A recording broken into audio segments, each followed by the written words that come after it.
Hello friends. तो हम अपना नेक्स्ट टॉपिक देख रहे हैं कि जैसा कि हमने पिछली वीडियो में नागरिकता के बारे में देखा था, सिटीजनशिप। तो उसमें मैंने काफ़ी एक्सपेक्ट को कवर किया था, जो हमारे एग्जाम से रिलेटेड था। मैंने उसमें सारी चीज़ें आपको बताई थी। तो अब हम बात करते हैं फंडामेंटल राइट के बारे में, और थोड़ा सा बैकग्राउंड मैं यहाँ पे बताऊंगा। तो पहले हम देख लेते हैं कि फंडामेंटल राइट मूल अधिकार जो है, तो ये भाग 3 में है और आर्टिकल 12 से लेके 35 तक इसमें हमें देखना है। तो भाग मतलब चैप्टर होता है, जैसे कि कोई भी बुक लिखा जाता है तो उसमें चैप्टर होता है, वैसे ही हमारे संविधान का भी चैप्टर है। मतलब चैप्टर 1 में राज्य क्षेत्र के बारे में दिया गया है, चैप्टर 2 में सिटीजनशिप है, तो चैप्टर 3 में फंडामेंटल राइट के बारे में बताया गया है। तो इस वीडियो में हम इसके बारे में बात करते हैं। तो पहले हम देख लेते हैं कि इसका ओरिजिन कहाँ से हुआ। तो पहली बार ये यूके में हुआ। यूके जिसे हम यूनाइटेड किंगडम या फिर इंग्लैंड बोलते हैं, वहां पे पहले मैग्ना कार्टा जो एक छोटा सा अधिकार पत्र था वो दिया गया था पब्लिक को। एक सम्मेलन हुआ था तो उसमें लिखा गया था, तो वो अधिकार काफी सीमित थे वहां पे। जो मैग्ना कार्टा था, जब वहां के लोग जागरूक हुए और उन्होंने अपने अधिकार की मांग की, क्योंकि यूरोप से ही सारी चीजें स्टार्टिंग होती थी, तो वहां पे लोग बहुत जल्दी जागरूक हुए, काफी मॉडर्न व्यू आने लगा। और वहां पे किंग पब्लिक अपने राइट के लिए, क्योंकि किंग कुछ भी कर देता था, तो इसलिए पहले यूके में आया मैग्ना कार्टा, जिसे हम अधिकारों का घोषणा पत्र कहते हैं। तो वहीं से फिर उसके बाद अमेरिका आजाद हुआ। तो पहले अमेरिका ने अपने संविधान में बिल ऑफ राइट जोड़ा था और फिर उसी को संशोधन करके उसे फंडामेंटल राइट बना दिया, और हमने अपने संविधान में सीधे फंडामेंटल राइट को इम्प्लीमेंट किया है, कोई संशोधन वगैरह नहीं किया है इसमें। तो ये हम देख लिए, पहली बार यूके में मैग्ना कार्टा नाम से घोषणा पत्र दिया गया, उसके बाद यूएस में बिल ऑफ राइट के नाम से संविधान में जोड़ा गया और बाद में उसको संशोधन करके फंडामेंटल राइट बना दिया गया, और हमने वहीं से अपने संविधान में डाल दिया। हमने सीधे डाला, हमने कोई भी अमेंडमेंट करके नहीं डाला इसमें। तो अब हम देख लेते हैं कि आखिर में फंडामेंटल राइट की जरूरत क्या थी हमें, मतलब उद्देश्य क्या थे और ऑब्जेक्टिव क्या था फंडामेंटल राइट का, और इसके फायदे क्या हैं। तो ये रिटर्न एग्जाम में बहुत जरूरी हो जाता है। जब आप फंडामेंटल राइट के बारे में लिखिएगा तो उसके बारे में ये आर्टिकल नहीं पूछेगा, एनालिसिस क्वेश्चन में आएगा कि इसका सिग्निफिकेंस क्या था, आखिर में क्यों इसे लाया गया और ये जनता के लिए क्यों जरूरी है, ये सब पूछा जाता है मेंस एग्जाम में। तो ये हम डिस्कस कर लेंगे यहाँ पे। अब देखिए, मैं यहाँ पे थोड़ा सा बता दूं कि हर एक क्वेश्चन जो आपको अभी मॉडर्न व्यू में दिख रहे हैं, वो आपको हिस्ट्री जब आप पढ़िएगा तो वहीं से उसका आंसर मिलता है, क्योंकि हिस्ट्री में जो जो दिक्कतों का सामना पब्लिक को करना पड़ता है वही फ्यूचर में उसको सॉल्व किया जाता है। फंडामेंटल राइट की इसीलिए जरूरत पड़ी क्योंकि हमें मतलब हिस्ट्री में दिक्कतों का सामना करना पड़ा। लोगों को कोई अधिकार नहीं था, लोगों को कभी भी उठा के जेल में बंद कर देना। जब ब्रिटिश आए थे तो जो हमारे स्वतंत्रता सेनानी थे उनको कोई भी अधिकार नहीं था, ना वो कहीं जुलूस कर सकते थे, ना वो कहीं बैठ सकते थे, ना वो किसी अपने अनुसार कुछ कर सकते थे, ना अपने अनुसार वो पेपर तक नहीं निकाल सकते थे, अपनी भावनाओं को नहीं व्यक्त कर सकते थे। तो बहुत सारा रिस्ट्रिक्शन था। इसी के लिए मतलब हमारे जो कॉन्स्टिट्यूशन मेकर थे वो हिस्ट्री में से आ चुके थे, ब्रिटिश का राज वो देख चुके थे, तो उनको पता था कि नागरिकों को कैसे कैसे प्रताड़ना झेलनी पड़ती है, क्योंकि अधिकार कुछ होता ही नहीं है, तो वो सब जानते थे। इसीलिए उन्होंने मौलिक अधिकार बनाया और पार्ट 3 कॉन्स्टिट्यूशन में ही दे दिया, और जो जो उन्होंने दिक्कतों का सामना किया उससे काफी ज्यादा हमें अधिकार दिए गए हैं। तो ये है कि हिस्ट्री से ही हम सीख के जो भी हमें दिक्कतों का होता है वो हम फ्यूचर में हिस्ट्री से ही देखते हैं कि क्या दिक्कत है और फ्यूचर में उसको सॉल्व करने का कोशिश करते हैं। तो अब मैं यहाँ पे बता दूं कि एक बात और एग्जांपल हमें ये ले सकते हैं कि जैसे पहले बहुत आर्थिक मंदी आती थी, इकोनॉमिक में आर्थिक मंदी आ जाती थी। आपने ग्रेट डिप्रेशन देखा होगा 1932 का, मतलब देखा तो नहीं होगा, सुना होगा या पढ़ा होगा। अब नहीं आती है आर्थिक मंदी, जैसे 2008 में आया था। तो उसके बाद अब मंदी कोई खासा बड़ी नहीं आती है, क्योंकि अब हमें पता चल गया कि मंदी क्यों आती थी, क्योंकि इकोनॉमी में डिमांड कम हो जाती थी। तो डिमांड कम होगा तो फिर कंपनी धीरे धीरे सप्लाई चेन काटने लगेगी, धीरे धीरे उत्पादन कम कर देगी, तो इकोनॉमिक में रिसेशन आ जाता है, डिप्रेशन हो जाता है। तो अब हमें पता चल गया कि डिमांड की कमी हो जाती है। तो अब हम क्या करते हैं कि जिस भी देश में ऐसा होता है तो वो पहले ही प्रिवेंटिव मेजर उठाने लगता है, मतलब क्या समाधान है वो करने लगता है। तो डिमांड बढ़ाने के लिए सारे काम करने लगती है सरकार, जैसे कि टैक्स रेट कम कर देना ताकि लोगों को पैसा हो सके हाथ में, ताकि लोग सामान खरीदना चाहें, डिमांड बढ़े, ताकि फिर डिप्रेशन ना आ सके, इकोनॉमी में मतलब स्लो डाउन ना हो। गवर्नमेंट हर वो मेजर उठाती है जिससे कि लोगों के हाथ में पैसा आ सके, और हाथ में पैसा आएगा तो डिमांड बढ़ेगा, डिमांड बढ़ेगा तो कंपनी उत्पादन करेगी जिससे सप्लाई बढ़ेगा। तो डिप्रेशन से बचा जा सकता है, स्लो डाउन नहीं होती है इकोनॉमी में। तो ये हम कैसे सीखे? हम हिस्ट्री से सीखे, देखे कि आखिर में क्यों आती थी, तो हिस्ट्री से हमें पता चला। मतलब बताने का रीजन यही है कि हमें हिस्ट्री से ही सब कुछ का पता चलता है कि क्या क्या दिक्कतें हैं, वो हम फ्यूचर में सॉल्व करने की कोशिश करते हैं। तो यही सॉल्व करने के लिए हम फंडामेंटल राइट बने। तो अब हम देख लेते हैं कि इससे फायदे क्या है हमें। तो लोगों के विकास के लिए जरूरी है ये। तो इसमें पहला पॉइंट है कि लोगों के विकास के लिए यह जरूरी है। तो आप सोचिए, इसमें इतने सारे अधिकार दिए हैं, 12 से लेके 36 तक अधिकार ही अधिकार आपको मिले हैं। तो बिना अधिकार के माना गया कि लोग ग्रोथ नहीं कर सकते। जैसे कि आपको कोई अधिकार ना हो, जैसे अगर गवर्नमेंट मान लीजिए कि जैसे समानता का अधिकार ना हो, गवर्नमेंट किसी एक ही कम्युनिटी को टारगेट करे आगे बढ़ाने के लिए, और गवर्नमेंट जॉब जैसे पहले बहुत इंपॉर्टेंट थे, गवर्नमेंट जॉब काफी ज्यादा सैलरी होती थी। अब तो प्राइवेट सेक्टर टक्कर देने लगा है और प्राइवेट सेक्टर में गवर्नमेंट से ज्यादा पैसा मिलने लगा है अब लोगों को। पहले था कि गवर्नमेंट सेक्टर में प्राइवेट से 4-4 गुना ज्यादा पैसे मिलते थे, अब है कि प्राइवेट सेक्टर में गवर्नमेंट सेक्टर से 4-4 5-5 गुने पैसा ज्यादा मिलता है। 10-10 लाख लोगों की सैलरी होती है, 20-20 लाख सैलरी होती है। तो ये था। तो अब मान लीजिए कि गवर्नमेंट आपको इक्वल अपॉर्चुनिटी ना दे उस टाइम, जैसे सरकारी नौकरी है तो उसमें कुछ ही कम्युनिटी को टारगेट करे कि इसी कम्युनिटी को हम जॉब देंगे, तो आप समझिए कि आप कैसे विकास कर पाएंगे अपना। आप में टैलेंट है लेकिन अपॉर्चुनिटी नहीं मिला तो आपका विकास वहाँ पे रुक सकता है। और भी बहुत सारे हैं, कल्चरल है। अब इसमें जितने राइट दिए गए हैं हमारे, उसी से हम देख सकते हैं कि किस किस के विकास के लिए कौन कौन सा राइट दिया गया है। अब आपको बोलने का अधिकार ही ना हो, कुछ सोचने का अधिकार ना हो, कुछ करने का अधिकार ना हो, घूमने का अधिकार ना हो, कोई व्यापार करने का अधिकार ना हो, तो आप कैसे डेवलप करेंगे? इसलिए इसमें इसका इम्पोर्टेंस बढ़ जाता है कि लोगों के विकास के लिए अधिकार बहुत ही जरूरी होती है। क्योंकि गवर्नमेंट की आर्बिट्री जो पावर होती है, मतलब गवर्नमेंट की पावर होती है ज़्यादा, तो वो किसी की नहीं सुनेगी, तो आप विकास नहीं कर सकते। एक पॉइंट इसमें ये है। अब हम दूसरा पॉइंट का डिस्कस कर सकते हैं। भावनात्मक रूप से राष्ट्र के साथ जोड़ता है ये। जब आपको अधिकार कुछ मिलेगा तभी आपको अच्छा लगेगा कंट्री में रहना, आपको उस कंट्री से प्यार होगा, क्योंकि आपको अधिकार मिलेगा, आप कुछ कर सकते हैं। सरकार के खिलाफ हम बोल सकते हैं। अब नॉर्थ कोरिया को ही देख लीजिए, वहाँ पे लोगों को उतना कंट्री से प्यार नहीं होगा। आप चाइना ही देख लीजिए, चाइना की सेना को इतना प्यार नहीं है अपने देश से जितना हमारे सैनिकों को हमारे देश से प्यार है, क्योंकि हमने बहुत अधिकार दिए हैं। हम अपने सैनिकों का इतना सम्मान करते हैं। और वहाँ पे चाइना में, नॉर्थ कोरिया में है कि जबरन लोगों को भर्ती किया जाता है, खटाया जाता है, तो इससे देश के प्रति प्यार कम होता है, भावनात्मक जुड़ाव कम हो जाता है। तो अधिकार बहुत ही जरूरी होती है किसी चीज के जुड़ाव के लिए। जैसे आप फैमिली में ही देख लीजिए, जो आपको ज्यादा प्यार या फिर ज्यादा आपकी इज्जत, सम्मान, रिस्पेक्ट, आपके ख्याल रखते होंगे, आपको क्या चाहिए, तो आपको उनसे ज्यादा लगाव होता है। वैसे ही पूरे देश पे भी ये लागू होता है। अब हम तीसरी बात इसमें देख लेते हैं कि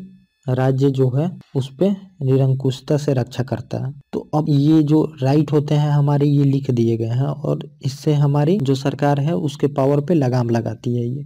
और इसे निगेटिव कॉन्सेप्ट भी माना जाता है कि सरकार को करने से मना करती है, कि सरकार ये काम नहीं कर सकती है, क्योंकि ये जो राइट है हमें सरकार के खिलाफ ही मिला है, जो स्टेट है उसके खिलाफ मिला है। जो सरकार निरंकुश ना हो, किसी को उठाए गिरफ्तार कर ले, किसी को जेल में बंद कर दे, बिना कोर्ट कचहरी गए ही फैसला हो जाए, उसको सजा हो जाए, तो ये सबसे रोका गया है सरकार को। इसमें हम धीरे धीरे जब आर्टिकल देखेंगे तो उसमें हमें काफी सारी चीजों का पता चलेगा। और यहाँ पे है कमजोर वर्गों की सुरक्षा करता है ये राइट। तो कमजोर वर्गों के लिए काफी सारा इसमें प्रोविजन है, इक्वलिटी है। पहले आप देखते थे कि जो हमारे भाई लोग, मतलब जो नीचे कास्ट के थे, उनसे बहुत सारा भेदभाव किया जाता था, उनके परछाई तक से भेदभाव किया जाता था। अगर उनका परछाई कहीं से गुजरता था तो लोग उनके परछाई से टच नहीं करते थे, उनका खाया हुआ नहीं खाते थे। जब बड़े कास्ट के लोग खा के चले जाते थे तो वो फिर खाने बैठते थे। इस टाइप का असमानता थी, तो काफी प्रताड़ना उनको झेलनी पड़ी है। तो इसके लिए भी उनको कुछ अधिकार की जरूरत थी, और इसमें अधिकार दिया गया है। जो माइनॉरिटी हैं वो अपने कल्चर को कैसे बढ़ा सकते हैं, अपना स्कूल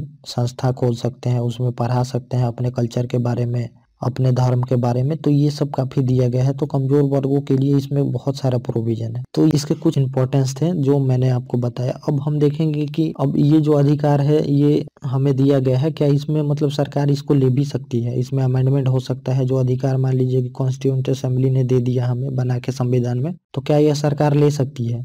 तो इस बात पे हम बात करेंगे कि पहले जो था प्रोविजन संविधान मतलब मौलिक अधिकार में संशोधन हो सकता था कि नहीं, और अभी क्या स्थिति है, और इसमें एक दो केस हैं उनके बारे में हमें जानना काफी जरूरत है। तो अब इसको जो हमारी कॉन्स्टिट्यूंट असेंबली थी बना के पार्ट 3 में ये अधिकार डाला गया है। ये कोई स्टैट्यूटरी लॉ नहीं है, मतलब लॉ के थ्रू आपको अधिकार नहीं दिया गया, ये आपको अधिकार संविधान दे रहा है। तो क्या पार्लियामेंट इसको कभी संशोधन करके हटा भी सकती है? ये मामला आया आगे चल के, तो इसके बारे में हम बात करेंगे कि मूल अधिकार अभी संवैधानिक स्थिति क्या है और बेसिक स्ट्रक्चर क्या है, ये भी हम यहाँ पे देखेंगे। और केशवानंद भारती केस क्या था, उसमें सुप्रीम कोर्ट ने क्या बोला, ये हम देखेंगे।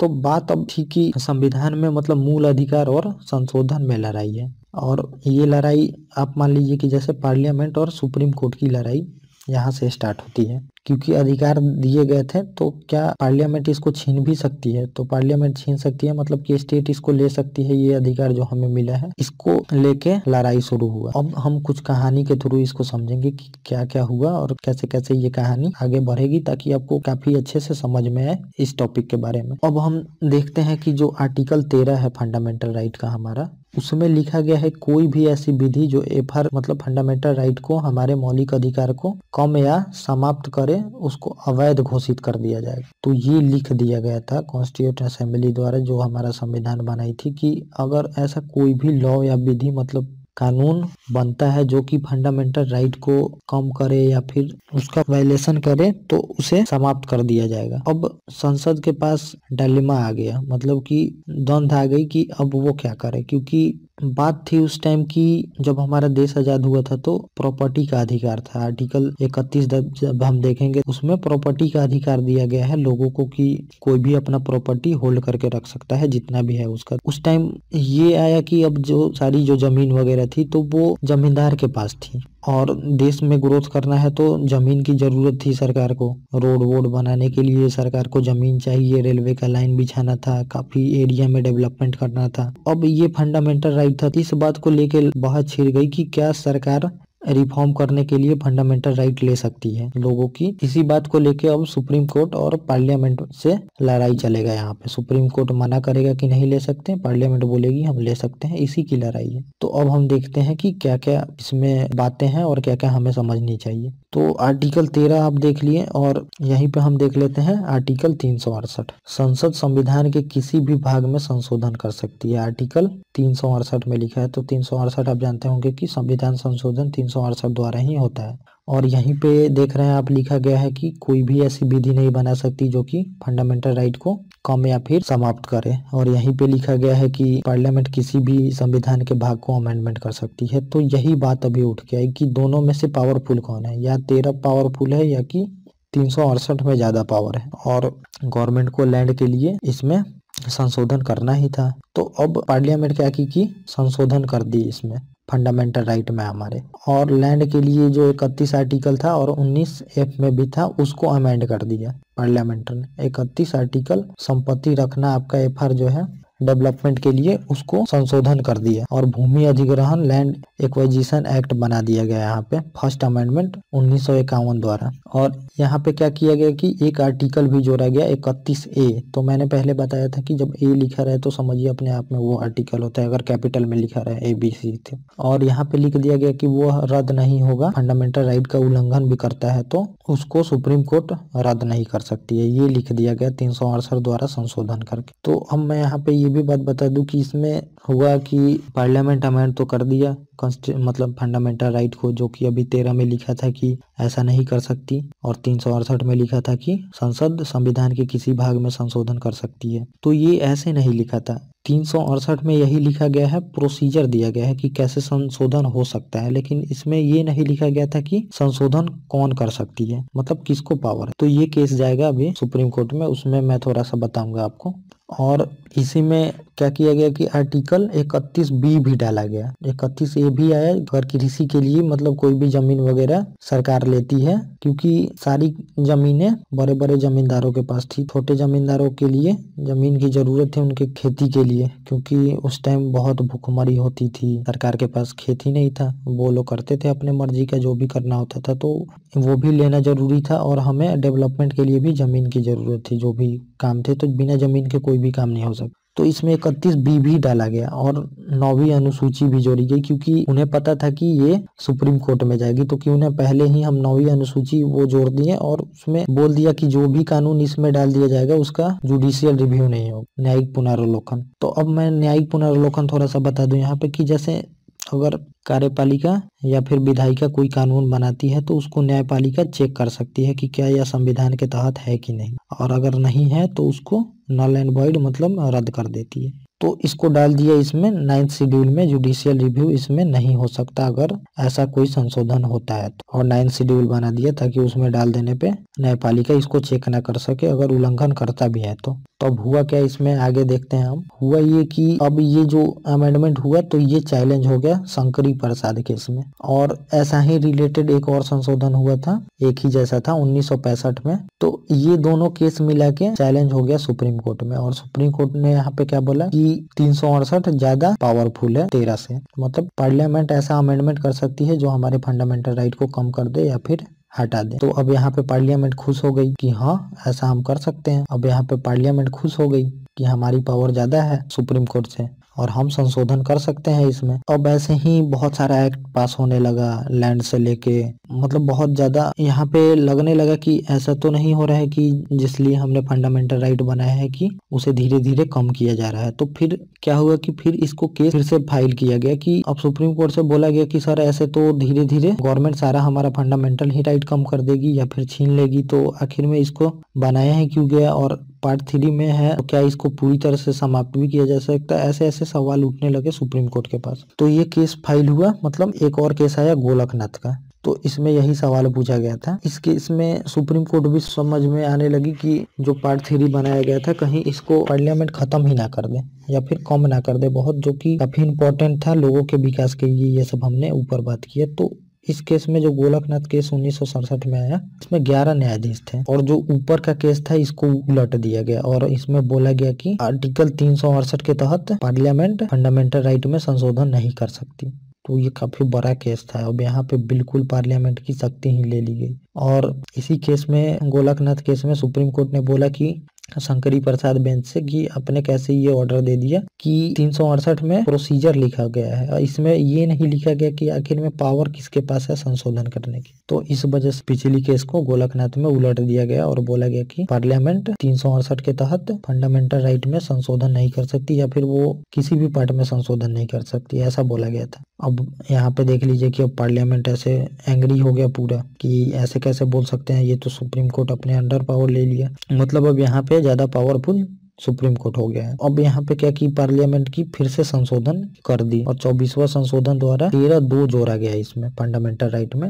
और इसमें क्या लिख दिया गया कि कुछ भी प्रभावित नहीं कर सकती संशोधन शक्ति को, जो पार्लियामेंट की है उसको कुछ भी प्रभावित नहीं कर सकती। मतलब जैसे अब आर्टिकल 13 को ही कम कर दिया गया 368 पे, और यहाँ पे आप देख लीजिए कि यहाँ पे 368 का पावर अनलिमिटेड कर दिया गया कि मतलब 368 के तहत पार्लियामेंट कुछ भी संशोधन कर सकती है, किसी पार्ट को संशोधन कर सकती है कॉन्स्टिट्यूशन के। फिर ये डेमोक्रेसी के लिए खतरा है क्योंकि इसमें पावर का संतुलन होना चाहिए और ये पूरा का पूरा पावर पार्लियामेंट के पास चला गया और जुडिशरी की पावर ही यहाँ पे खत्म कर दी गई। फिर अब आगे क्या हुआ कि इस केस को फिर चैलेंज किया गया, जो ये संशोधन हुआ था इसको चैलेंज किया गया केशवानंद भारती केस में। तो आप ये केस का काफी नाम सुनते होंगे हमेशा। तो इसमें क्या हुआ अब हम ये बात कर लेते हैं। तो केशवानंद भारती में अब ऐसा है कि सुप्रीम कोर्ट है, ये भी सुप्रीम कोर्ट समझने लगा कि अच्छे काम के लिए संशोधन तो करना ही चाहिए। जैसे कि अब सारे जमींदार के पास है, तो पार्लियामेंट तो कोई ऐसा मोटिव से नहीं कर रही है, वो लोगों की भलाई के लिए ही संशोधन कर रही है।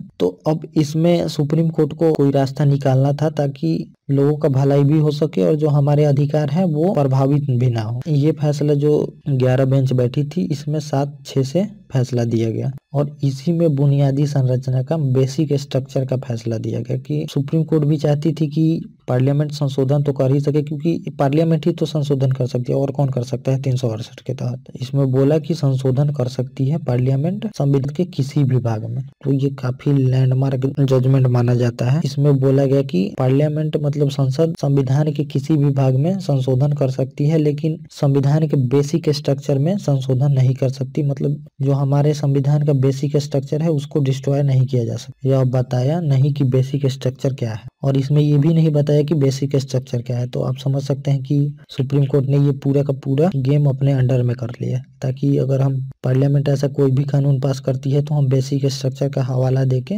उसको रद्द या कुछ भी कर सकते हैं, और हमने डिफाइन भी नहीं किया है तो हमारे लिए और अच्छा है। आगे जो भी अच्छा लगे हम उसको बेसिक स्ट्रक्चर बता के पार्लियामेंट का जो भी लॉ या फिर बिल या अमेंडमेंट करती है तो उसको हम रद्द कर सकते हैं।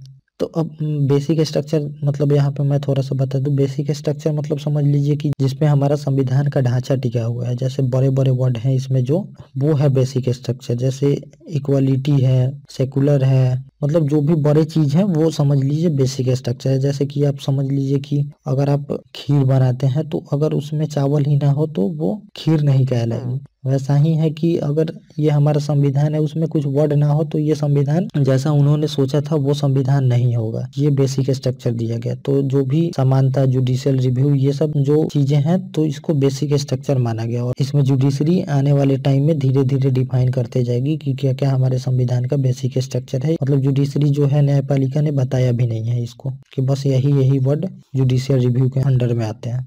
तो अब आप यहाँ पे देखें कि पूरा का पूरा गेम न्यायपालिका अपने अंडर में ले ली है यहाँ पे। अब फिर संसद और इसमें लड़ाई चल रही है। अब फिर संसद बोलेगी कि ऐसा कैसे हो सकता है, मतलब सुप्रीम कोर्ट हमारे ऊपर कैसे हो सकती है। तो संसद उसके लिए फिर संसद को, मतलब संसद की पावर कम हो गई यहाँ पे। जैसा कि बेसिक स्ट्रक्चर दे दिया और बेसिक स्ट्रक्चर भी नहीं बताया सुप्रीम कोर्ट ने, तो यहाँ पे संसद की पावर फिर कम हो गई। तो संसद चुप बैठने वाली नहीं थी, और उस टाइम इंदिरा गांधी की सरकार थी। इंदिरा गांधी वैसे भी चुप रहने वाली नहीं थी। तो संसद ने फिर से 42वां अमेंडमेंट किया यहाँ पे 1976 में। और अब देखिए यहाँ पे पार्लियामेंट ने क्या लिखा, 368 को ही अमेंड कर दिया, और इसमें 368 क्लॉज 4 और 5 जोड़ा गया। और इसमें लिख दिया कि कोई भी संसद कानून बनाती है उसे कहीं चैलेंज नहीं किया जा सकता। तो अब देख लीजिए यहाँ पे किस तरह का वर्ड का इस्तेमाल किया गया है, मतलब जुडिशियल रिव्यू ही खत्म कर दिया कि अब सुप्रीम कोर्ट कुछ भी नहीं देख सकता। पार्लियामेंट कोई भी लॉ बनाए तो अब सुप्रीम कोर्ट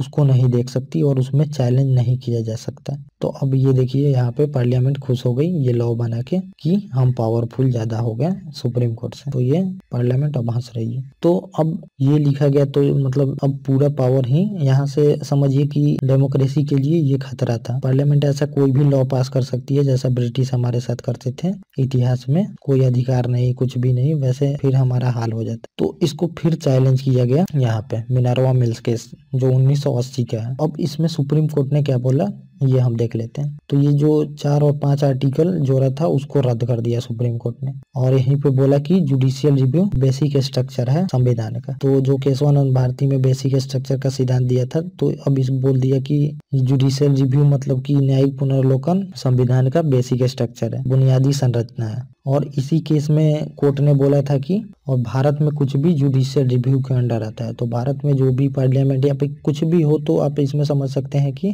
वो जुडिशियल रिव्यू के अंडर में आता है। तो अब हुआ क्या कि 4 और 5 क्लॉज रद्द हो गया, और यहाँ पे 1973 का केशवानंद भारती केस है उसको ही माना गया। वहीं तक बस पार्लियामेंट की शक्ति है कि पार्लियामेंट संशोधन तो कर सकती है संविधान में, लेकिन वो बेसिक स्ट्रक्चर को डिस्ट्रॉय नहीं कर सकती। और यहाँ पे है कि मूल अधिकार को बेसिक स्ट्रक्चर नहीं माना गया है, तो संसद मूल अधिकार में भी संशोधन कर सकती है। ये बात हमें ध्यान में रखना है। और अब आगे संशोधन होगा मौलिक अधिकार में, जैसे आर्टिकल 15 में होगा, उसमें सब क्लॉज 2, 3 ये सब जोड़ा जाएगा। तो इसीलिए हमको ये जानना जरूरी। तो ये सब केस हो गया, तो अब ये कॉन्फ्लिक्ट कम हुआ। और ये जो केस था 1980 का मिनर्वा मिल्स, उससे पहले ही 44वां संविधान संशोधन कर दिया गया और संपत्ति के अधिकार को एक विधायी अधिकार बना दिया गया था। मतलब ये हमारा फंडामेंटल राइट नहीं है, एक स्टैट्यूटरी लॉ है। जैसे कि बाकी सब लॉ होती है वैसे हमारा राइट है, ये कोई फंडामेंटल राइट नहीं है। ये गवर्नमेंट ले सकती है, इसका सही कंपनसेशन देके, जो भी इसका भाव चल रहा होगा उसको देके गवर्नमेंट ले सकती है। तो ये माना गया। तो अब हम देख सकते हैं कि संशोधन हो सकता है संविधान में हो सकता है, साथ में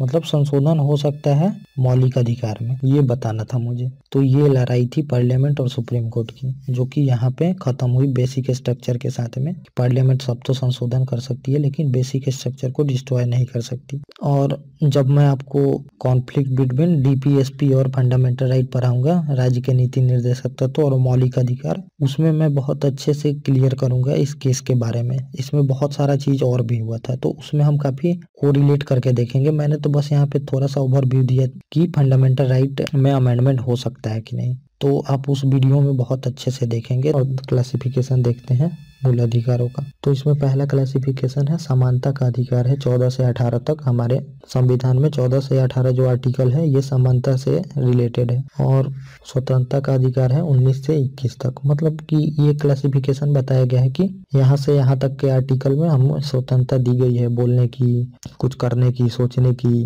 14 से 18 में समानता दी गई है कि गवर्नमेंट भेदभाव नहीं करेगी। तो ये सब क्लासिफिकेशन किया गया है।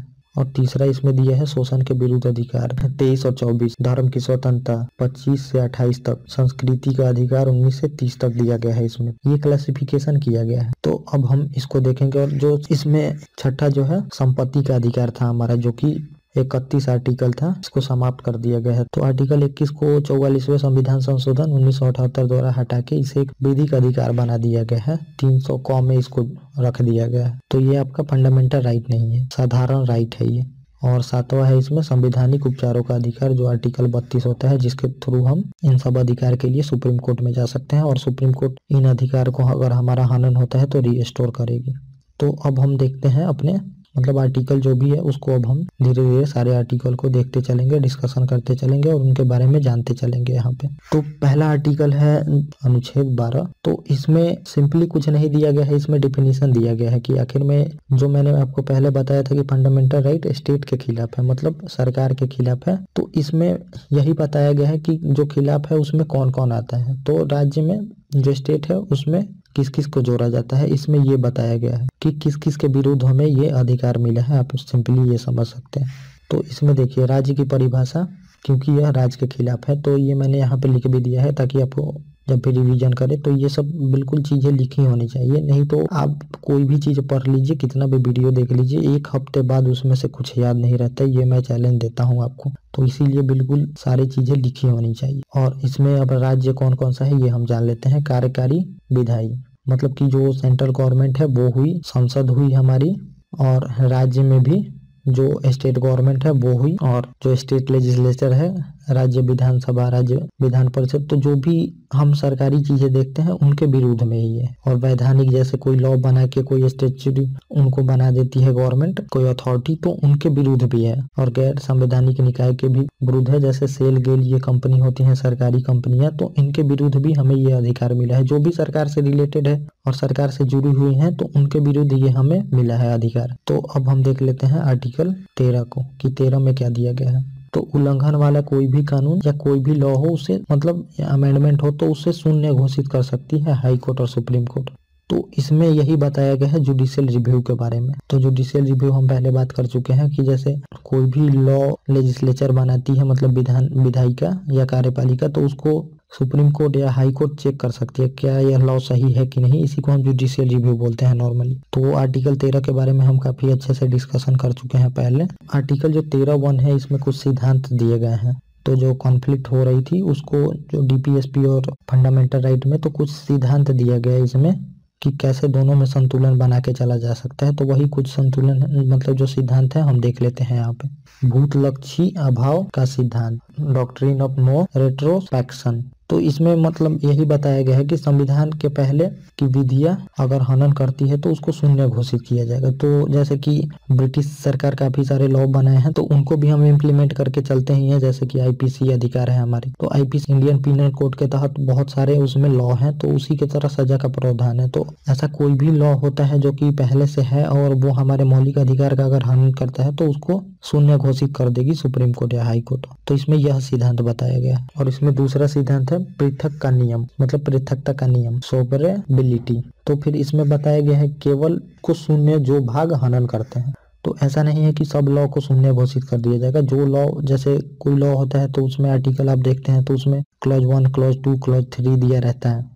तो वैसे ही जो लॉ में क्लॉज होगा, अगर क्लॉज ए, बी, सी हनन नहीं करते और डी करता है तो बस डी को ही हटाया जाएगा, सी, ए और बी को नहीं हटाया जाएगा। तो ये इसमें बताया गया है। और तीसरा इसमें सिद्धांत गया है ग्रहण का सिद्धांत, जिसे हम डॉक्ट्रिन ऑफ इक्लिप्स बोलते हैं। ग्रहण मतलब जैसे ग्रहण लगता है तो चंद्रमा सूर्य से ढक जाता है, वैसे ही बताया गया है इसमें बताया गया विधि को शून्य घोषित, शेष भाग प्रभावी रहेंगे। मतलब लॉ तो रहेगा लेकिन उसको हटाया नहीं जाएगा, उसको लॉ को रहने दिया जाएगा। क्योंकि मान लीजिए जैसे कि हमारा जो आर्टिकल 31 था वो फंडामेंटल राइट अब नहीं रहा, तो उस लॉ को फिर से लाया जा सकता है जो लॉ वायलेट हो रहा है। मतलब अगर वो लॉ ही मतलब आर्टिकल ही हट गया तो उस लॉ को अब उस जगह पे लाया जा सकता है, इसमें ये बताया गया है। तो ये सब नॉर्मल थोड़ा थोड़ा जानने की आपको जरूरत है, बाकी मैंने लिख दिया है कि ताकि छूटे ना ये सब कुछ चीजें।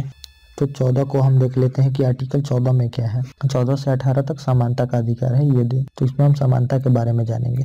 तो इसमें लिखा हुआ है कि विधि के समक्ष समता, इक्वालिटी बिफोर लॉ।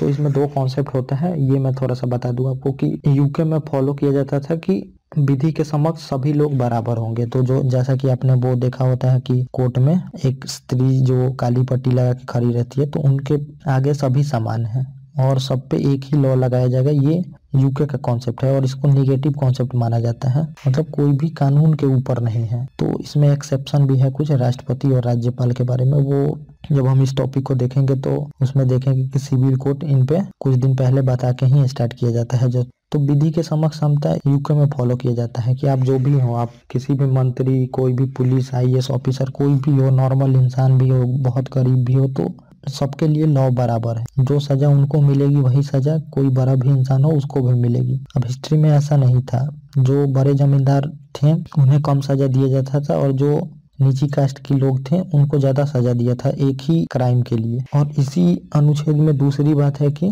विधि के समान संरक्षण की बात की है, इक्वल प्रोटेक्शन ऑफ लॉ। तो ये यूएस का कॉन्सेप्ट है और इसको प्लस कॉन्सेप्ट मतलब कि पॉजिटिव कॉन्सेप्ट है। इसमें पहले समान बनाओ। तो मान लीजिए कि मैं एक गरीब इंसान हूँ और मेरा कोई बड़े, जैसे कि मान लीजिए कि बॉलीवुड के एक्टर सलमान खान से कोई विवाद हो गया, तो मैं इतना गरीब होके उनसे केस तो नहीं लड़ सकता। तो इसके लिए इसमें बोला गया है कि पहले मुझे उनके इक्वल बनाओ, मुझे वकील की व्यवस्था दो, अच्छे वकील हायर करो मेरे लिए, ये गवर्नमेंट को बोला गया है, ताकि मैं उनसे केस लड़ने के लायक बन सकूं, तब जाके मुझे अच्छे से न्याय मिलेगा। अब मैं उनसे कैसे न्याय ले सकता हूं? तो इसलिए इसमें इक्वल प्रोटेक्शन ऑफ लॉ भी बताया गया है कि पहले इक्वल बनाओ जिससे हो रहा है कॉन्फ्लिक्ट। तो ये दो कॉन्सेप्ट फॉलो किया जाता है, ये यूएस में है और वो यूके में है। तो हमने दोनों को अपनाया है, भारत में दोनों अपनाया गया है और यह न्यायपालिका तय करती है कि कौन से केस में किसको यूज करना है।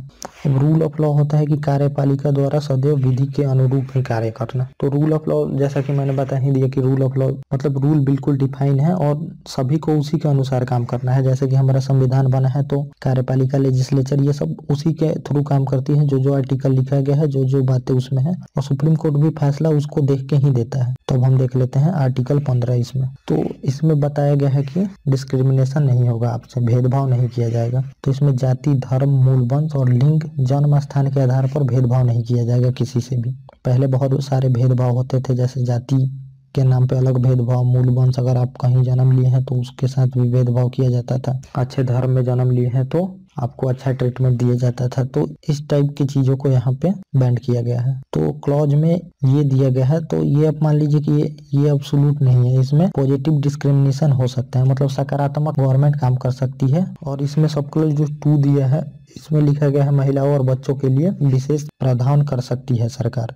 तो इस कॉन्सेप्ट में दिया गया है ऊपर वाले जाति, वंश, मूल वंश, लिंग, जन्म स्थान के आधार पर तो भेदभाव नहीं कर सकती, लेकिन महिलाओं और बच्चों के लिए विशेष प्रावधान सरकार कर सकती है। तो उनको जरूरत है तो उनको करना ही चाहिए। जैसे कि महिलाएं इतनी पिछड़ी हुई हैं, बच्चों के लिए करना जरूरी है क्योंकि बच्चे ही फ्यूचर होते हैं आगे। तो इन लोगों के लिए पॉजिटिव डिस्क्रिमिनेशन किया जा सकता है। और इसमें तीसरा आर्टिकल है, मतलब तीसरा क्लॉज है, जो जाति के आधार पर किसी भी शिक्षण संस्थान में प्रवेश से नहीं रोका जा सकता किसी को। अगर आप कहीं भी एजुकेशन लेने जाते हैं तो आपको जाति के नाम पे नहीं रोका जा सकता उसमें एडमिशन के लिए। और यहीं पे देखिए कि ये प्रथम संविधान संशोधन 1951 द्वारा SC ST पिछड़े वर्गों के लिए आरक्षण कर सकती है शिक्षण संस्थाओं में सरकार। तो यहाँ पे एक केस आया था, चंपकम दुराई राजन, यह मद्रास का केस था। तो थोड़ा सा इस बारे में बता देता हूँ कि जैसे शिक्षण संस्थान थी वो मद्रास की एक यूनिवर्सिटी थी, तो उसमें गवर्नमेंट ने आरक्षण दे दिया था और चंपकम दुराईराजन, उनका एक ही सीट बचा था तो वो गए एडमिशन के लिए, तो उनको नहीं मिला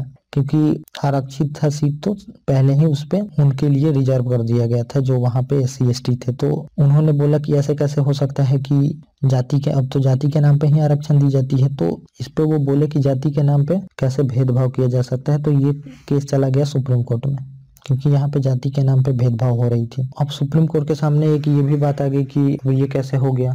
अब यहाँ पे डायलेमा आ गया कि एक तरफ तो इसमें बोला जा रहा है कि जाति के आधार पे भेदभाव नहीं कर सकती और पिछड़े वर्गों के लिए आरक्षण भी जरूरी है, तो क्या करे फिर सरकार। तो ये केस आया था, इसी वजह से संविधान में प्रथम संशोधन भी हुआ था कि अब इसमें आर्टिकल 4 ही जोड़ के लिख दिया गया कि SC ST और पिछड़े वर्गों के लिए शिक्षण संस्थाओं में आरक्षण किया जा सकता है। तो ये केस हम थोड़ा सा DPSP में भी देखेंगे अच्छे से, वहाँ पे जब हम कॉन्फ्लिक्ट बिटवीन DPSP और फंडामेंटल राइट का देखेंगे तो। और फिर इसमें जो क्लॉज 5 जोड़ा गया 93वें संविधान संशोधन 2006 में भी फिर एक संशोधन किया गया फंडामेंटल राइट में। तो इसमें उच्च शिक्षा संस्थाओं में भी आरक्षण दिया जा सकता है SC ST और OBC को। तो जब हम अनुसूचित जाति और अनुसूचित जनजाति के बारे में देखेंगे, अनुसूची 5 और 6 को, तो उसमें काफी अच्छे से हम इस बारे में डिस्कस करेंगे कि अनुसूचित जाति और अनुसूचित जनजाति, शेड्यूल कास्ट और शेड्यूल ट्राइब और OBC अदर बैकवर्ड क्लासेज ये क्या है, इस बारे में काफी अच्छे से डिस्कस करूंगा। तो आप वेट करिए उस वीडियो का। तो हम अब आगे देखते हैं कि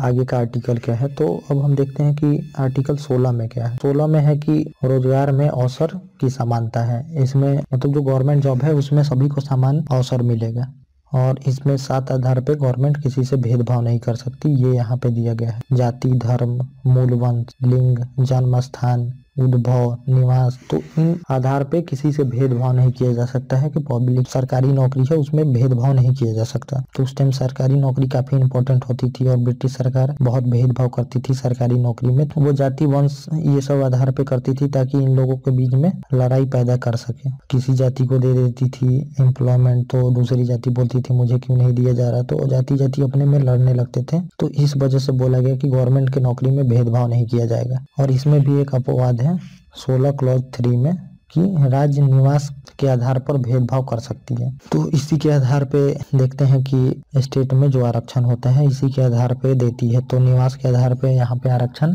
किया जाता है, तो वो भी जरूरत है। जब हम आरक्षण पे बात करेंगे तो इस बारे में हम देखेंगे इसको थोड़ा सा, इस आर्टिकल को, कि जैसे मान लीजिए निवास के स्थान पे इसीलिए आरक्षण दिया जाता है कि वो स्किल उसी आदमी को आता हो जो वहाँ पर निवास है, उसी को आता हो, तो उसको इस वजह से आरक्षण दिया जाता है। जैसे कि मान लीजिए टेम्पल है तो टेम्पल में अब हर एक टेम्पल में कुछ कुछ रीति रिवाज होते हैं, तो वहीं के इलाके के लोगों को पता हो तो उन लोगों के लिए ही उसमें जॉब दिया जा सकता है। कहीं और से उठा के आप लाके उसको जॉब नहीं दे सकते क्योंकि उसकी जानकारी होनी चाहिए उसमें, तो इसलिए यहाँ पे आरक्षण किया गया है, ये अपवाद है यहाँ पे। और 16(4) हम देख लेते हैं। सरकारी नौकरी में पर्याप्त प्रतिनिधित्व नहीं होगी तो पिछड़े वर्ग को आरक्षण दिए जा सकते हैं। अब ये नेक्स्ट वीडियो में तो नहीं, लेकिन जब आरक्षण का विषय होगा तो मैं आपको काफी अच्छे से आरक्षण के बारे में बताऊंगा कि सरकारी नौकरी में अगर वो लोग नौकरी में कम है तो उनको आरक्षण दिया जा सकता है ताकि वो भी इक्वल आ सके नौकरी में सरकारी जितने बाकी लोग हैं। तो जनसंख्या के अनुसार दिया जाएगा, जैसे 20% आपकी जनसंख्या है तो 20% आपका भी पब्लिक एम्प्लॉयमेंट में हिस्सा होना चाहिए। हम देखते हैं आर्टिकल 17। तो अस्पृश्यता का अंत बताया गया है इसमें, छुआछूत। तो ये एक आर्टिकल है जो एब्सोल्यूट है, इसमें कोई फॉरवर्ड नहीं है, इसमें कोई अपवाद नहीं है। तो अस्पृश्यता मतलब कि बहुत ज्यादा भेदभाव थी हमारी कल्चर में। तो हम अपने हिस्ट्री में जब हिस्ट्री टॉपिक होगा तो देखेंगे कि कितना भेदभाव होता था कि किसी का छुआ हुआ नहीं खाया जाता था, किसी का बनाया हुआ नहीं खाया जाता था, किसी की परछाई से तक भेदभाव किया जाता था। तो बहुत ही भेदभाव का सामना करना पड़ता था लोगों को। तो इस वजह से इसको एब्सोल्यूट बना दिया गया कि इसमें कोई ना इफ न बट, अगर छुआछूत कोई भी किसी तरह का करता है तो उसको अपराध माना जाएगा। और ये सरकार नहीं, आम लोगों के भी खिलाफ है। तो अगर आप भी किसी के साथ डिस्क्रिमिनेशन करते हैं तो आपके भी खिलाफ कार्रवाई हो सकती है। तो इसमें ये भी बताया गया है कि जैसे जो पब्लिक प्लेस है जैसे कि पार्क वार्क, तो उसमें डिस्क्रिमिनेशन नहीं किया जा सकता कि ये लोग आएंगे ये नहीं आएंगे, ये सब बताया गया है इसमें। कोई पब्लिक प्लेस है घूमने वाला तो उस पे भी आप डिस्क्रिमिनेशन नहीं कर सकते कि इस कास्ट के ही लोग ही आ सकते हैं। और इसके लिए एक कानून भी पास किया गया था, अस्पृश्यता अपराध अधिनियम 1955। तो इसके तहत आपको सजा भी हो सकती है और इसको अमेंडमेंट भी किया गया बहुत बार। तो छुआछूत के लिए काफी सख्त प्रोविजन है और इसके लिए पार्लियामेंट ने लॉ भी पास करके रखे हैं। तो अब हम आर्टिकल 18 देख लेते हैं। यहाँ पे आर्टिकल 18 में दिया गया है उपाधियों का अंत, मतलब स्टेट टाइटल नहीं ले सकते। यहाँ पे कोई स्टेट आपको टाइटल नहीं दे सकती, मेरिट के अनुसार अगर कोई आप में मेरिट है तो ले सकते हैं। तो ये टाइटल पे इसलिए मतलब रोक लगाया गया था क्योंकि ब्रिटिश लोगों को टाइटल देके काफी अपने पाले में कर लेते थे। जो भी प्रभावित लोग थे, बड़े लोग, उनको अपना कुछ टाइटल दे देते थे, राय बहादुर, शेरे जहां, ये सब बहुत तरह के टाइटल थे उस टाइम। तो उनको देके और अपने पाले में कर लेते थे कि आपको ऊंचा अधिकार है, आप अच्छे मतलब अच्छे खासे आदमी हैं, ये वो करके तो डिस्क्रिमिनेशन किया जाता था। तो इसी वजह से इस अधिकार को भी रोक लगाया गया है कि स्टेट किसी को उपाधि नहीं दे सकती, लेकिन मेरिट वाली दे सकती है। जैसे डॉक्टर, इंजीनियर अगर आप अपने मेरिट पे लेते हैं तो वो टाइटल आप ले सकते हैं। तो इसमें दिया गया है कि सेना या विधान संबंधी टाइटल के अलावा जो मेरिट वाला है इसमें उनको दिया जा सकता है सेना वेना को, क्योंकि उनकी मेरिट के अनुसार ये दिया जा रहा है। और इसमें दूसरा क्लॉज है कि जो हमारे नागरिक है वो विदेशी राज्य में उपाधि स्वीकार नहीं कर सकते। तो जो हमारे देश के नागरिक है वो विदेश से कोई उपाधि नहीं ले सकते, क्योंकि विदेशी सरकार है उनको उपाधि देके प्रभावित कर सकती है हमारे देश के अगेंस्ट में।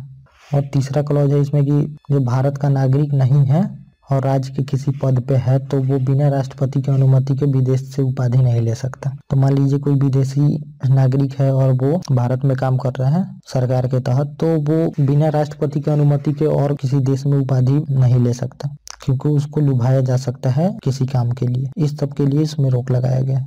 और इसमें पांचवी बात है कि कोई भी लाभ या विश्वास का पद पर हो तो वो भेंट या कुछ भी व्यक्ति मतलब जो हो तो वो भेंट आदि, भेंट मतलब गिफ्ट वगैरह नहीं ले सकता, क्योंकि गिफ्ट देके उसको प्रभावित किया जा सकता है अगर गवर्नमेंट के लिए वो काम कर रहा है। तो अब हम देख लेते हैं आर्टिकल 19 के बारे में। तो काफी बड़ा ये आर्टिकल है इसमें, और पहले तो 7 विषय थे, मतलब 7 ए से लेके F तक थी, लेकिन इसे जो प्रॉपर्टी राइट है तो इसमें भी प्रॉपर्टी से रिलेटेड एक राइट बन रहा था F, तो इसको भी संशोधन करके हटा दिया गया। तो इसमें पहला जो है कि भाषण और अभिव्यक्ति की स्वतंत्रता। और अभिव्यक्ति मतलब कि जो आप सोचते हैं उसको कैसे भी एक्सप्रेस कर सकते हैं, खेल के, गा के, लिख के। तो सोशल मीडिया पे जो हम इतनी सारी चीजें लिख देते हैं किसी नेता के बारे में, किसी एक्टर, किसी के भी बारे में, तो हम इसी आर्टिकल के तहत लिखते हैं। ये हमें स्वतंत्रता मिली है कि हम अपना एक्सप्रेशन कैसे भी व्यक्त कर सकते हैं, और डेमोक्रेसी में यही होता है कि आप अपने एक्सप्रेशन को व्यक्त कर सके। और इसमें क्लॉज बी है कि बिना हथियार के संघ बनाने की स्वतंत्रता है। संघ मतलब यूनियन बना सकते हैं, बिना हथियार के आप कोई भी यूनियन बना सकते हैं।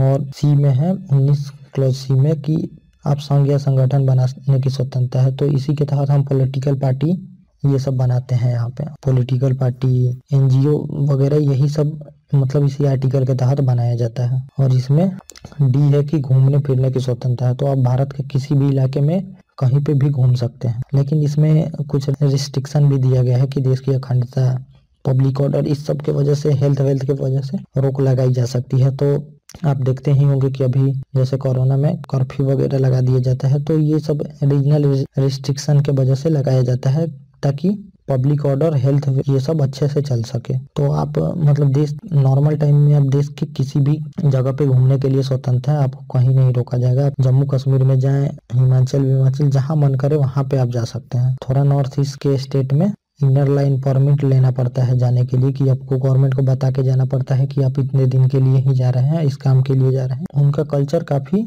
प्रिवेंटिव करने वाला है, उनको उनके कल्चर में हस्तक्षेप से काफी विरोध वगैरह होता है, इसलिए गवर्नमेंट ने ये लागू करके रखा है। तो हम अधिकार तो दिए गए हैं, लेकिन हम वहाँ पे थोड़ा मोड़ा सब जगह डिस्क्रिमिनेशन करते हैं ताकि पॉजिटिव काम किया जा सके गवर्नमेंट के द्वारा। अब रहने या फिर कहीं बसने की स्वतंत्रता है आपको, तो आप कहीं भी रह सकते हैं। अब यहाँ यूपी में अगर जन्म लिए तो आप MP में भी बस सकते हैं, रह सकते हैं, इसमें आपको कोई रोक टोक नहीं है। हम भारत के लोग हैं और भारत के लोग कहीं भी भारत के टेरिटरी में रह सकते हैं। ई तक था। और F जो था यहाँ पे व्यापार कारोबार की स्वतंत्रता, इसको समाप्त कर दिया गया था 44वें अमेंडमेंट 1978 द्वारा। तो ये हम अच्छे से बात कर चुके हैं। और अभिव्यक्ति मतलब कि जो विचार व्यक्त करना, जो आपका विचार है आपके मन में है उसको व्यक्त आप कैसे करते हैं, लिख के, बोल के, न्यूज़पेपर प्रिंटिंग करके, तो ये सब बताया गया है। और यहीं पर फ्रीडम ऑफ प्रेस की भी बात की गई है। तो ये लिखा नहीं गया है, लेकिन भाषण और अभिव्यक्ति की स्वतंत्रता में प्रेस की भी स्वतंत्रता आती है, क्योंकि प्रेस भी प्रिंटिंग करते हैं, बोलते हैं, लिखते हैं। तो यहाँ पे ये भी माना जाता है कि प्रेस की स्वतंत्रता इसी में है। अब हम देखते हैं कि इस पे रोक भी लगाई जा सकती है। तो रोक क्यों लगाई जा सकती है इस पे? ऐसा नहीं है कि बिल्कुल ये अनलिमिटेड है आपके लिए। तो अगर देश की एकता के लिए दिक्कत है, अखंडता, अन्य देश के साथ संबंध अगर हमारा खराब होता है, जैसे आप कुछ भी लिखने लगे, जैसे हमारे फ्रेंडली कंट्री है रसिया, सिंगापुर, जापान, तो इन लोगों के बारे में आप कुछ लिखने लगे फेसबुक पे जाके या फिर और कहीं पे प्रिंट करने लगे, तो इन सब के लिए आप पे रिस्ट्रिक्शन लगाया जा सकता है। अगर देश के टूटने के लिए कोई ऐसा शब्द यूज कर रहे हैं जिससे देश की इंटीग्रिटी को खतरा हो, तो इस सब पे रोक लगाया जा सकता है आप पे। अगर अपराध में वृद्धि हो रही है आपके वजह से, तो ये सारे फ्रीडम पे आपका रोक लगाया जा सकता है। पब्लिक ऑर्डर के थ्रू ही, जैसे आप देखते होंगे कि कहीं भी जाने की आपकी स्वतंत्रता है, तो नेता लोग कहीं रैली वगैरह में जाते हैं, या फिर आप देखते होंगे यूपी में जैसे रेप हुआ था, तो प्रियंका गांधी और राहुल गांधी जा रहे थे, तो वहां पे डीएम ने रोक लगा दिया था। तो ये पब्लिक ऑर्डर के थ्रू ही रोक लगाया जाता है, क्योंकि इनके जाने से वहां पे पब्लिक ऑर्डर बिगड़ सकती है, दंगे फसाद हो सकते हैं, इस वजह से इन्हें रोका जाता है। और न्यायपालिका की शाख, मतलब अगर न्यायपालिका पे आप कमेंट वगैरह करते हैं, इस सब पे भी आपको रोक लगाया जा सकता है। तो अब हम देखते हैं आर्टिकल 20, मतलब 20 आर्टिकल देखते हैं यहाँ पे।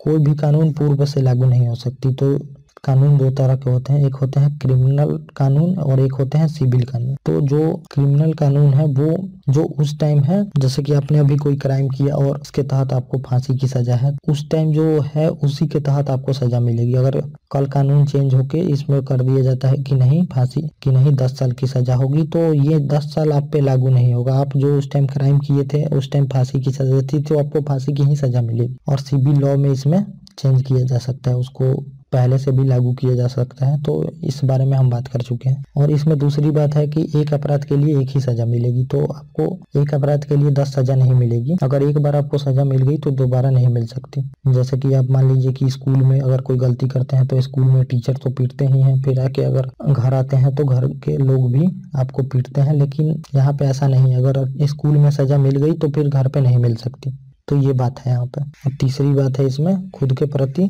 गवाही देने के लिए बाधा नहीं कर सकती आपको पुलिस। तो जो पुलिस गिरफ्तार की है वो जबरन आपसे स्टेटमेंट नहीं ले सकती कि आप अपने प्रति गवाही दीजिए कि आपने ये क्राइम किया ही है। और अगर गवाही लेती है तो उसको नहीं माना जाता है। जब न्यायालय में आपको ले जाया जाएगा तो वहां पे जब गवाही होगी तो आप वहां पे पलट भी सकते हैं इस गवाही को जो उन्होंने जबरन स्टेटमेंट आपसे लिया है। तो अब हम देखते हैं आर्टिकल 21 को। तो आर्टिकल 21 बहुत ही ब्रॉड है। जीने का अधिकार, जो भी चाहिए आपको जीने के लिए उसको आपको देना होगा गवर्नमेंट को। जीने के अधिकार ये बहुत ब्रॉड है और इसको न्यायपालिका काफी एक्सटेंड करते जा रही है। इसमें जीने के लिए आपको जो जो चाहिए वो देना होगा गवर्नमेंट को। और इसमें लिखा गया है कि जीने का अधिकार में कि मतलब सरकार जो रूल मतलब जो लॉ है बिना उसके आपसे आपके जीने का अधिकार नहीं ले सकती। तो इसमें लिखा गया है कि प्रोसीजर एस्टेब्लिश बाय लॉ, मतलब जो गवर्नमेंट का प्रोसीजर है उसी के थ्रू आपकी जिंदगी ली जा सकती है। मतलब जैसे फांसी की सजा हो सकती है तो वो लॉ में लिखा हुआ है, उसके थ्रू ही अगर आप सजा करते हैं तो आपको मतलब आप क्राइम करते हैं तो आपको सजा मिलेगी। ऐसे नहीं गवर्नमेंट आपकी जिंदगी ले सकती है बिना प्रोसीजर को फॉलो किए हुए। इसमें ये दिया गया है। और जीने के अधिकार में ये भी है कि आपको अगर खाना नहीं है तो खाना भी मिलना चाहिए, जल नहीं है तो जल भी मिलना चाहिए। जैसे दिल्ली में इतना पॉल्यूशन बढ़ रहा है तो गवर्नमेंट इतना मेजर उठाती है क्योंकि ये आपका आर्टिकल 21 का वायलेशन है कि आपको ऐसे माहौल में रहना पड़ रहा है जहाँ पे इतनी पॉल्यूशन है। अगर आपको पानी नहीं मिल रही तो पानी भी देनी है। तो जीने के लिए जो जो चाहिए वो भी मिलना चाहिए। अगर आपको किसी और से शादी करने का मन है तो ये भी आर्टिकल 21 के तहत ही आता है। मतलब वो जीना ही क्या जीना जिसमें आपकी मर्जी ना हो, इसमें ये होता है। तो हादिया केस में ये आया था मामला और ये यूपीएससी में क्वेश्चन आ भी चुका है कि जो आपकी शादी करने का अधिकार है वो किस आर्टिकल में है। तो आर्टिकल 21 के तहत ही ये दिया गया था। और इसमें दो चीज फॉलो किया जाता है वो मैं थोड़ा थोड़ा आपको बताता हूँ। इसमें प्रोसीजर एस्टेब्लिश बाय लॉ, मतलब जो लॉ है अगर पार्लियामेंट ने जो लॉ बना दिया तो उसके थ्रू आपको सजा दी जा सकती है। तो पहले ये काफी नैरो थी कि जैसे कोई भी पार्लियामेंट लॉ बना देती है तो उसके थ्रू आपको लॉ दिया जा सकता है। इसमें सुप्रीम कोर्ट कुछ नहीं कर सकती। तो इसमें concept due process of law का फॉलो किया जाता है कि सुप्रीम कोर्ट बस यही चेक करेगी कि जो लॉ बनाई है अथॉरिटी उसको लॉ बनाने का अधिकार है कि नहीं। तो पार्लियामेंट को अधिकार है लॉ बनाने का, वो कैसा भी लॉ बनाए तो लॉ के अनुसार ही सुप्रीम कोर्ट यह चेक करेगी कि आपकी जान ली जा सकती है कि नहीं।